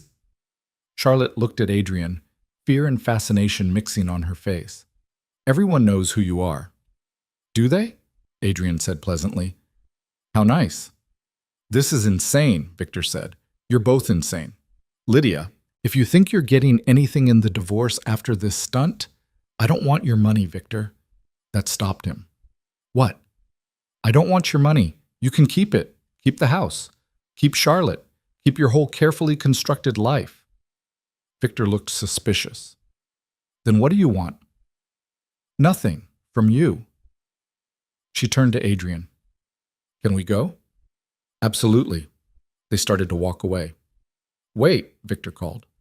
That's it? You made this whole scene just to walk away. Was Lydia turned back? No. I made this scene so everyone here knows the truth. So when you announce our divorce, no one thinks I'm the problem. So Charlotte knows exactly what kind of man you are. So all these people who've been treating her like Mrs. Hale understand she was just a placeholder. She looked at Charlotte. He'll do it to you too, you know. As soon as someone more interesting comes along, that's who he is. Charlotte's face crumpled. And Victor? Lydia smiled. Good luck explaining this to your business partners. I believe several of them are here tonight. She could see them, the men Victor worked with, the investors. They were watching with very interested expressions, the kind of expressions that meant Monday morning was going to be brutal for Victor. Victor seemed to realize it too. You vindictive... Careful, Adrian said again. This time it was definitely a threat. Victor shut up. Lydia and Adrian walked away. She could feel every eye following them, hear the explosion of whispers as soon as they were out of earshot. They made it to the lobby before Lydia's legs started shaking. Adrian guided her to a chair. Sit. She sat. Her whole body was trembling now. That was... She couldn't find words. Magnificent, Adrian said. You were magnificent. I just destroyed my marriage in front of London's entire elite. You just took back your dignity in front of London's entire elite. Lydia looked up at him. He's going to be furious. Let him be. What's he going to do? You already told everyone the truth. His career will survive or it won't. Not your problem. Charlotte looked devastated. Charlotte made her choices. She knew he was married. She chose to participate in your erasure. This is consequences. Lydia put her face in her hands. I feel sick. That's adrenaline. It'll pass. What if I made a mistake? Adrian knelt in front of her, took her hands gently. Look at me. She did. You didn't make a mistake, he said firmly. You stood up for yourself. That's never a mistake. Everyone's going to talk about this for months. Good. Let them talk. You're not invisible anymore. Lydia laughed shakily. No, I'm definitely not invisible. Her phone started buzzing. She pulled it out, texts flooding in, from people she hadn't heard from in years, some supportive, some scandalized, some just nosy. One from Sarah. Holy shit, what did you do? Another from Mrs. Chen. I saw the photos online. Good for you. And one from a number she didn't recognize. This is Charlotte. Can we talk? Lydia showed that one to Adrian. He raised an eyebrow. Interesting. Should I respond? Do you want to? I don't know. Part of me feels bad for her. She participated in your humiliation for a year. But she might not have known about the transition plan. She might have actually believed Victor when he said the marriage was over. Adrian stood. That's generous of you. Or stupid. No, not stupid, just kind, which is why Victor never deserved you. Lydia's phone buzzed again, this time a call. Victor. She declined it. It rang again immediately. You should probably block him, Adrian said. Lydia blocked the number. It felt shockingly satisfying. What now? She asked. Now we leave. Unless you want to go back in theirs? Lydia looked toward the ballroom. She could hear music starting, the party continuing like her life hadn't just imploded in the middle of it. No, she said. I'm done here. Then let's go. Adrian offered his hand. Lydia took it and stood. Her legs were steadier now. They walked out of the hotel. Cameras flashed as they exited. Photographers who'd been waiting for something interesting. They'd definitely gotten it. The car was waiting. They climbed in. As they pulled away, Lydia looked back at the hotel, saw people gathered at the windows, watching, talking. I can never go back there, she said. To the hotel? To that life, those people, that whole world. Good, Adrian said. It was killing you anyway. The car drove through London. Lydia watched the city pass by. It looked different somehow, sharper, more real. Where are we going? She asked. Where do you want to go? I don't know. Not home. I can't go back to that house. Then don't. All my things are there. We'll send someone to get them tomorrow. Just like that? Just like that. Lydia leaned back against the seat. What am I doing, Adrian? Taking your life back. It doesn't feel like my life. It feels like I'm watching someone else make these insane decisions. That someone is you, the real you, the one you've been burying. What if the real me is a disaster? Then you'll be a disaster who's actually living instead of a ghost who's already dead. Lydia closed her eyes. I'm exhausted. I know. And terrified. I know that too. And I have no idea what happens next. Adrian's hand found hers in the dark. What happens next is you sleep. Then you wake up tomorrow and figure out one thing. Then the next day you figure out another thing. That's all. One thing at a time. That simple? That's simple. The car stopped. Lydia opened her eyes. They were in Mayfair, in front of the building with Adrian's apartment. I can't stay here, she said. Why not? Because nothing. You need somewhere to sleep that isn't Victor's house. I have a guest room. You're welcome to it. No expectations, no pressure, just a safe place to land. Lydia looked at the building, then at Adrian. He meant it. She could see it in his face. Okay, she said quietly. They went inside. The apartment was exactly as she remembered from that morning, except now it was late and the city lights made everything glow. Adrian showed her to the guest room. It was simple, clean, impersonal. There are clothes in the closet if you need them, he said. Bathroom through there. Help yourself to anything. Thank you. He started to leave, then paused at the door. Lydia? Yeah? You were incredible tonight. I know it doesn't feel like it right now, but you were. Before she could respond, he was gone. Lydia sat on the bed. The dress suddenly felt too tight. She unzipped it carefully and hung it in the closet. Found a t-shirt in one of the drawers. It was huge on her, probably Adrian's. She washed her face, watched her makeup disappear. Underneath was just her, tired, scared, but still there. She climbed into bed and turned off the light. Her phone buzzed one more time. Another text from Charlotte. Please, I need to understand what just happened. Oh, Lydia stared at the message for a long time. Then she typed back, he used both of us. That's what happened. Charlotte's response came immediately. Can we meet? Tomorrow? Lydia thought about it. What would be the point? Charlotte had been part of the problem, part of the machinery that had erased Lydia from her own life. But Charlotte had also been lied to, used, probably discarded by now if Lydia's performance had the effect she thought it would. Maybe, Lydia typed. I'll let you know. She put the phone on the nightstand and lay back. Through the window she could see stars, or maybe just planes. It was hard to tell in London. She'd just destroyed her marriage in front of everyone who mattered, had walked out on her life, had ended up in her ex-husband's guest room wearing his t-shirt. She should feel like her life was over. Instead, she felt like it was finally starting. Lydia closed her eyes and fell asleep before she could question the feeling. She woke to sunlight and the smell of coffee. For a moment, she forgot where she was. Then it all came back. The gala. Victor's face. Charlotte's shock. The walk out. She got up and followed the coffee smell. Adrian was in the kitchen, already dressed, reading something on his tablet. He looked up when she entered. Morning?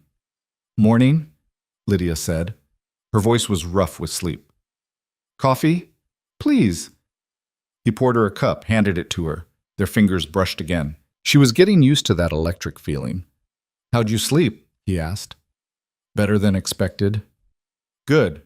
They stood there in awkward silence, morning after silence, except nothing had happened, just her entire life imploding. So, Lydia said, I should probably figure out what to do with the rest of my existence. Adrian smiled.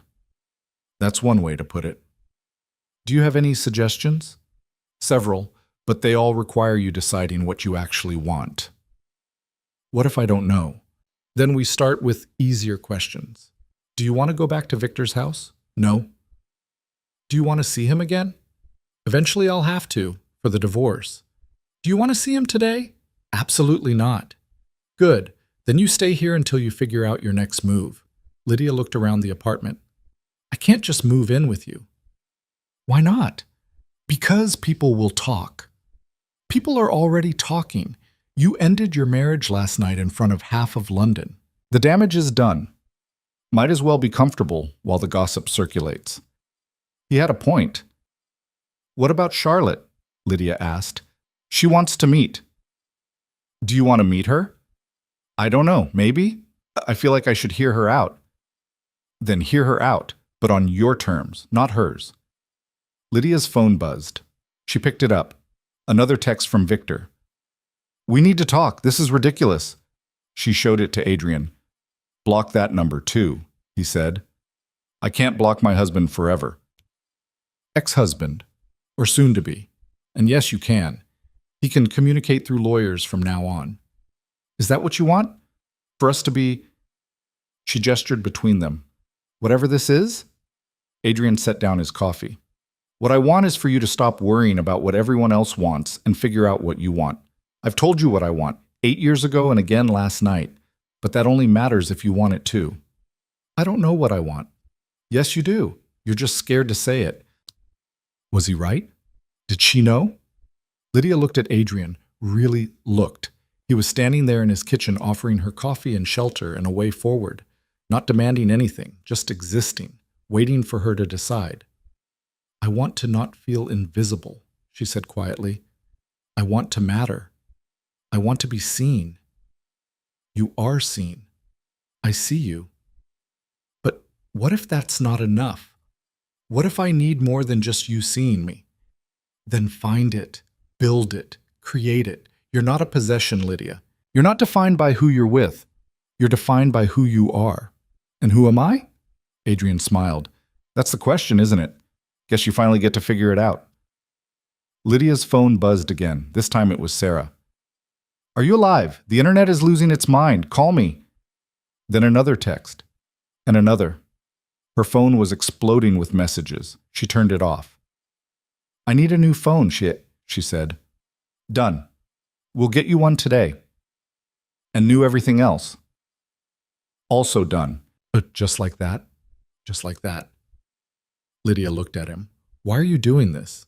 Because I love you. I've always loved you. And watching you be treated like you don't matter has been torture. So yes, I'm going to help you rebuild your life. And if that life includes me, great. If it doesn't, I'll survive. But either way, you deserve better than what you've had. The words settled over her like a blanket. I'm a mess, she said. I know. I don't know what I'm doing. I know that too. This could all be a huge mistake. Maybe. Or maybe it's the first real choice you've made in 8 years. Lydia finished her coffee, set down the cup, looked at Adrian standing there offering her everything and asking for nothing. Okay, she said. Okay what? Okay, I'll stay, for now, until I figure things out. Adrian's smile could have lit the whole city. Welcome home, he said. And for the first time in 8 years, Lydia felt like she actually was. The internet did exactly what the internet does. By Sunday morning, Lydia's confrontation with Victor had been dissected, analyzed, memed, and turned into think pieces about marriage, betrayal, and the patriarchy. Someone had filmed the whole thing on their phone. The video had 3 million views. Lydia made the mistake of watching it once. Seeing herself from the outside was surreal. The woman in the midnight blue dress looked confident, powerful, in control. Nothing like how she'd felt inside. Stop torturing yourself, Adrian said, taking her new phone away. He'd bought it that morning. New number, new everything. I look insane. You look like someone who refused to be erased. There's a difference. They were having breakfast in his apartment. Lydia was still in his t-shirt. She probably should have felt weird about that. She didn't. Victor's business partners are calling, Adrian said, scrolling through his own phone, asking questions. Apparently they're concerned about his judgment. Good. You don't sound sorry. I'm not. Should I be? Adrian smiled. No, but it's interesting seeing you like this. Like what? Unapologetic. Lydia picked at her toast. I spent 8 years apologizing for existing. I'm tired. Her phone buzzed. She'd given the new number to exactly 3 people. Sarah, Mrs. Chen, and her divorce attorney. This was the attorney. Victor's lawyer called me, the attorney said when Lydia answered. He's ready to talk settlement. That was fast. Viral humiliation tends to speed things up. He wants this handled quietly now, offering a much better deal than the original. How much better? The attorney named a figure. It was substantially more than Victor's insulting first offer. Still not half of everything, but enough to live on comfortably for years. He wants you to sign an NDA, the attorney continued. No public statements about the marriage or divorce, no interviews, no books. He's afraid I'll talk. Terrified, I'd say. The video from Friday night has damaged his reputation. His business is taking hits. He needs you to disappear again, just more expensively this time. Lydia thought about it. Money for silence. Victor trying to erase her one more time, just with a bigger check. Tell him no, she said. No to the NDA or no to the settlement? No to all of it. I don't want his money, and I'm definitely not signing away my right to speak. Silence on the other end. Then, Mrs. Hale, I have to advise you that this is a generous offer. If you reject it, he might fight harder. This could drag on for years. Let it drag. I'm not giving him the satisfaction of buying my silence. What do you want then? Good question. What did she want? The house, Lydia said. Just the house. He can keep everything else, the investments, the business assets, all of it. But I want the Belgravia house, free and clear, in my name. That's it? That's it. He'll probably agree to that. It's worth less than what he's offering. I know, but it's mine. I lived there. I made it a home. He just slept there sometimes. Tell him he can have everything else if I can have that. And the NDA? Absolutely not. The attorney was quiet for a moment. You're playing hardball. No, I'm playing honest. I don't want his money. I just want the one thing that was actually mine. I'll make the call. Lydia hung up. Adrian was watching her with an unreadable expression. The house? He said. It's all I want from him. Everything else is tainted. But the house, I don't know. It feels like taking back something that belonged to me. What will you do with it? I have no idea. Sell it maybe, or burn it down. Haven't decided yet. Adrian laughed. Actually laughed. You've changed. Have I? Or am I just remembering who I was? Both, maybe. Lydia's phone buzzed again. This time it was Charlotte. Please, I know you don't owe me anything, but I need to talk to you just once. Lydia showed the message to Adrian. Do you want to meet her? He asked. Part of me does. Part of me wants to tell her to go to hell. So, tell her to go to hell. But what if she was being used too? What if she actually thought Victor was free? Then she's naive. But that's not your problem. Lydia stared at the message. Charlotte had been part of her humiliation, had smiled in photos while being called Mrs. Hale, had attended events on Victor's arm while Lydia sat at home, but Charlotte had also looked devastated at the gala, shocked, like she'd genuinely not known about the transition plan. I'll meet her, Lydia said, but on my terms, in public, with witnesses. Want me to come? No, this one I need to do alone. She texted Charlotte back. Coffee, Monday afternoon. I'll send you the location. Charlotte's response was immediate. Thank you, I'll be there. The rest of Sunday passed in a strange blur. Lydia stayed in Adrian's apartment, avoiding the world. Her old phone, the one she'd turned off, had over 200 unread messages. She didn't look at any of them. Sarah called the new number around noon. Are you alive? Sarah demanded. Mostly. I've been losing my mind. You destroyed your marriage on camera and then disappeared. I thought Victor might have killed you. I'm fine. I'm at Adrian's. Wait, you're living with him now? Temporarily, I think. I don't know. Everything's weird. Everything's incredible. Do you know how many people are calling Victor a sociopath online? He's finished, Lydia. Absolutely finished. Good. You sound different. I feel different. Good different or falling apart different? Lydia thought about it. Both, neither. I don't know yet. Well, whatever you're doing, keep doing it. You looked like a warrior at that gala. I felt like I was having a heart attack. Nobody could tell. You were perfect. I wasn't trying to be perfect. I was trying to survive. Same thing sometimes.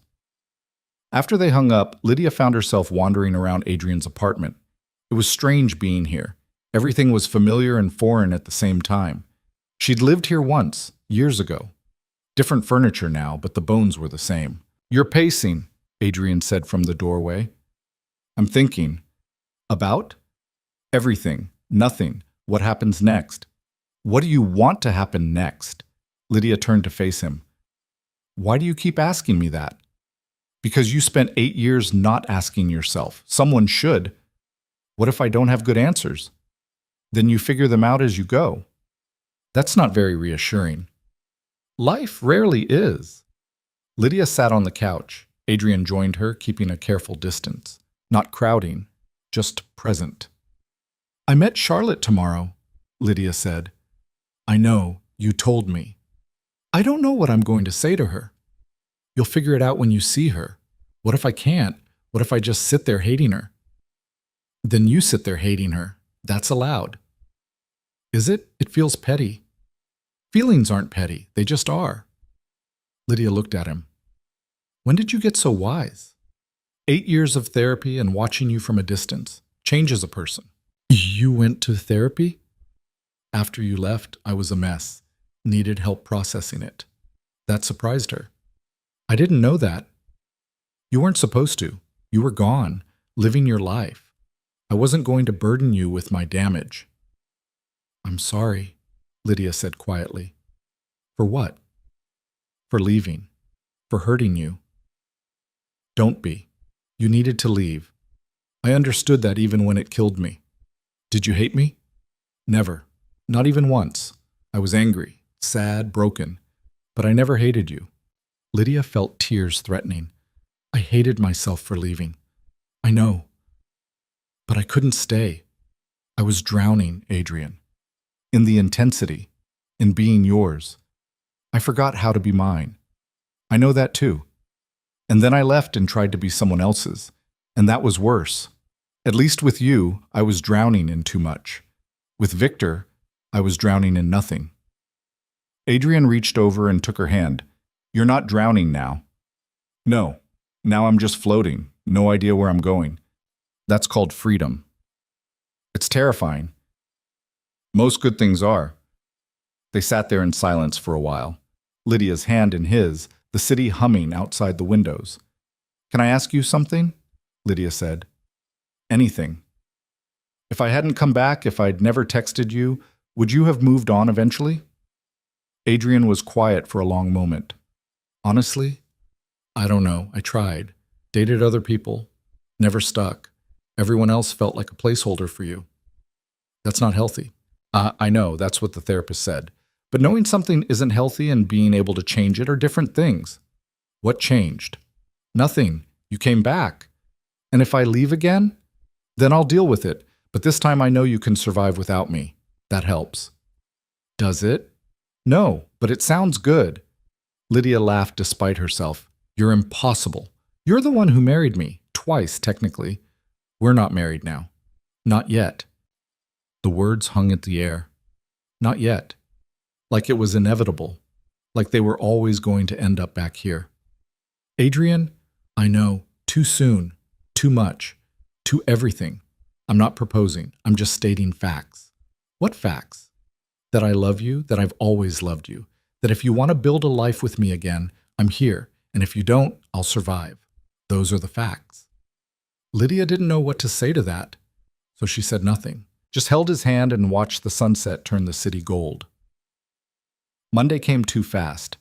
Lydia got dressed in clothes that had been delivered that morning. Adrian had sent someone to get things from the Belgravia house. Mrs. Chen had packed carefully.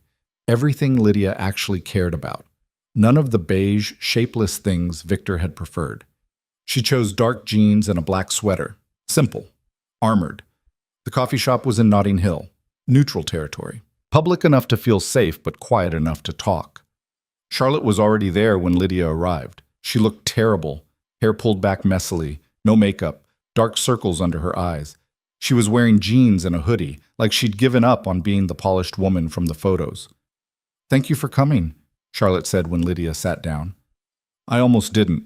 I wouldn't have blamed you. They sat in awkward silence. The barista brought Lydia's coffee. She wrapped her hands around it for something to do. I didn't know, Charlotte said finally, about the transition plan, about the apartment being a setup. He told me you two were separated, that the divorce was already in progress. And you believed him? Yes. I know how that sounds, but he was convincing. He said you'd agreed to separate quietly, that you preferred privacy. Did you ever think to ask me? Charlotte's face flushed. No, I should have. But I thought you knew about me and didn't care. I didn't know about you at all until 2 weeks ago. I'm so sorry. Are you? Or are you just sorry you got caught? Charlotte flinched. Both, probably. I don't know. I'm sorry for my part in your humiliation. I'm sorry I didn't question Victor more. I'm sorry I let myself believe what was convenient. Why did you want to meet me? Lydia asked. What's the point of this? I wanted you to know that I'm done. With Victor. With all of it. I quit my job. I'm moving out of the apartment. I needed you to know that I'm not trying to take your place anymore. There is no place. I'm divorcing him. I know, but I wanted to apologize anyway for what I did, even if I didn't fully understand what I was doing. Lydia studied her. Charlotte looked genuinely miserable, broken almost. Did you love him? Lydia asked. Charlotte's eyes filled with tears. I thought I did. Now, I don't know if I loved him or the idea of him. The successful businessman, the cultured man, the life he represented. That's what I loved too, Lydia said quietly. The idea of normal, of simple, of being someone's wife and that being enough. Was it ever enough? No. But I kept trying to make it be. Charlotte wiped her eyes. He's calling me, constantly, saying it's all a misunderstanding, that we can fix this. Are you going to? No. I saw who he really is at that gala, the way he looked at you with such contempt, like you were nothing. I don't want to be with someone who can look at another person like that. Even though he looked at me that way because of you? Especially because of that. It means one day he'll look at me the same way. Lydia nodded slowly. You're probably right. For what it's worth, you were incredible that night, the way you just owned it, told the truth, didn't apologize. I wanted to die. You didn't look like it. You looked powerful. I felt like I was burning my life down. Maybe you were, but sometimes things need to burn so something better can grow. They sat in silence for a moment. What will you do now? Lydia asked. I don't know. Start over somewhere, maybe leave London. Too many memories here. That's probably smart. What about you? I don't know either. Figure it out as I go, I guess. Charlotte stood. I should go. Thank you for meeting me. I know I didn't deserve it. Probably not, but I needed to see you, to understand. Do you? Understand? Lydia thought about it. Yeah, I think so. You wanted to be someone important. Be seen. Victor offered you that. You took it. I don't blame you for that. I blame you for not asking questions, for being willing to participate in my erasure because it was easier than confronting the truth. That's fair? But I also get it. I did the same thing in my marriage. Didn't ask questions, accepted easy lies, made myself small because it was convenient. Charlotte nodded. She looked like she might cry again. Good luck, Lydia said. Really? I hope you find whatever you're looking for. You too. Charlotte left. Lydia sat there, finishing her coffee. She didn't feel good exactly, but she felt lighter, like confronting Charlotte had closed something that needed closing. Her phone rang. The attorney. He accepted, the attorney said. The house is yours. He's keeping everything else. No NDA. He's just glad you're not asking for more. When can I move back in? Technically, now. He moved out yesterday, took his things. The house is empty. That was fast. He wants this over. Bad press is killing his business. 3 of his partners pulled out this morning. He's desperate to make this go away. Good. The divorce will take a few months to finalize, but the property transfer can happen this week. Do it. Lydia hung up and sat there. The house was hers. She could go home, except it didn't feel like home anymore. She went back to Adrian's apartment, found him in his office working on something that looked complicated and boring. "How'd it go?" he asked. "Fine. She's not as terrible as I wanted her to be." Disappointing. A little. Would have been easier to hate her. Hate's always easier than understanding. Lydia sat in the chair across from him. "I got the house." "That's good." "Is it? I don't even want to live there." "So don't sell it." "And live where?" Adrian looked at her. "That's up to you." "What if I wanted to stay here for a while?" "Then stay." "Just like that?" "Just like that." "What about us? What are we doing here, Adrian?" He set down his pen, gave her his full attention. "What do you want us to be doing?" "I don't know. I'm barely divorced. This is too fast." "Who says there's a right speed?" "Society. Common sense. Every romantic comedy ever made." "None of those things matter." "They should." "Why? You spent 8 years doing what you should do. How'd that work out?" Lydia laughed bitterly. "Fair point. So stop shooting yourself and just be. If you want to stay here, stay. If you want your own place, get one. If you want to figure out what the hell we are to each other, we'll figure it out. There's no rule book here." "That's terrifying." "Good. Being scared means you're alive." Lydia looked at him. Adrian Volkov, who'd let her go once and taken her back without question, who loved her enough to not demand anything, who was giving her space to figure herself out, even though she could see how much he wanted to just pull her close and never let go. "I'm a mess," she said. "I know. I don't know who I am anymore." "Then figure it out." "What if I figure out I'm someone you don't even like?" "Not possible." "How do you know?" "Because I've seen you at your worst and your best and everything between, and I've loved all of it. So whoever you turn out to be, I'll probably love that too." Lydia felt tears again. "That's a lot of pressure." "Then don't think of it as pressure. Think of it as permission. Permission to be whoever you actually are, instead of whoever you think you should be." "I don't know how to do that." "Yes, you do. You did it at the gala. You told the truth. You stood up for yourself. You stopped being invisible. That's who you are. That's who you've always been under all the bullshit." Lydia wiped her eyes. "I should probably go to therapy." "Probably. I can give you my therapist's number." "You're still going?" "Weekly. Turns out getting what you want after 8 years of waiting is just as hard to process as not getting it." That surprised her. "You're struggling?" "Of course I'm struggling. You're here, but you're not really here. You're mine, but you're not really mine. You're figuring yourself out, and I have to just watch and hope you figure yourself toward me and not away. It's torture. I'm sorry. Don't be. I chose this. I'd choose it again.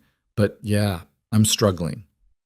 They looked at each other across the desk, two broken people trying to figure out how to be whole again. "What if we're not good for each other?" Lydia asked quietly. "What if we are? What if I leave again? Then I'll survive. Again. What if we try this and it doesn't work? Then at least we tried. At least we didn't spend the rest of our lives wondering what if." Lydia stood, walked around the desk.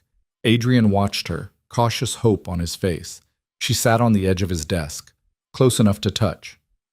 "I can't promise you anything," she said. "I can't promise I'll stay. I can't promise I'll figure myself out into someone you can build a life with. I can't promise this won't be a disaster. I'm not asking for promises." "What are you asking for?" "A chance. That's all. Just a chance to see where this goes." Lydia looked at him. Really looked. Adrian Volkov, the most dangerous man she'd ever met, looking at her like she was the only thing that mattered. "Okay," she said. "Okay?" "Okay, we'll try. No promises, no expectations. Just trying." Adrian's smile was worth everything. "That's all I need." 3 months later, Lydia stood in the Belgravia house for the last time. The movers had taken everything she wanted. The rest was being donated or thrown away. The house was empty now, just walls and memories. She walked through each room, the kitchen where she'd made coffee alone for years, the morning room where she'd found Victor's laptop, the bedroom where she'd stopped being a wife long before the marriage actually ended, None of it hurt anymore. It was just space, just rooms that used to mean something. Sarah came to pick her up. "You okay?" Sarah asked. "Yeah. Actually, yeah." "No regrets?" "About the house?" "No." "About the marriage?" "Some, but not the way I thought I would." "What do you mean?" "I regret making myself small. I regret not fighting sooner, but I don't regret leaving. That was the smartest thing I've done in years." They walked out together. Lydia locked the door for the last time. The house had sold for more than she expected, more than enough to start over, to build something new. She was living with Adrian still, not because she had to, because she wanted to. They were figuring it out, slowly, messily. But honestly, she'd started working again, not at a gallery, something different. She was consulting for auction houses, using her knowledge in a way that felt powerful instead of passive. She'd also started writing, nothing published yet, just processing, putting words to everything she'd felt but never said. Victor had disappeared from public life. His business had collapsed. Most of his partners had left. He'd moved to the countryside somewhere. Lydia didn't care enough to find out where. Charlotte had left London, sent Lydia a card saying she was in Edinburgh, starting over. Lydia sent her a card back. No hard feelings. Just two women who'd both been used by the same small man. The divorce had finalized 2 weeks ago. Lydia Hale had officially ceased to exist. Now she was just Lydia, not Kane, not Volkov, not anything but herself. "Where to?" Sarah asked as they drove away. "Home," Lydia said. "Adrian's place?" "Yeah, for now. Maybe permanently.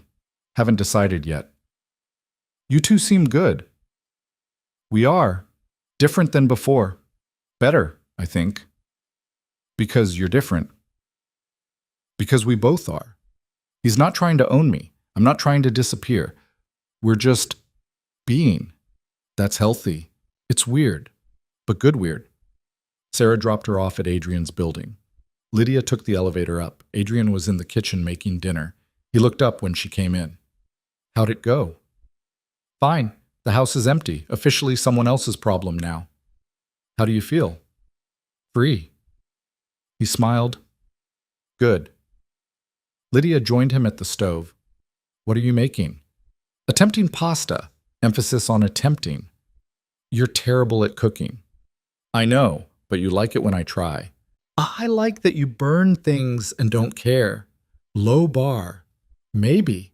But it's nice. Victor wouldn't cook if it wasn't perfect." "You don't care if it's a disaster." "Life's a disaster anyway. Might as well enjoy it."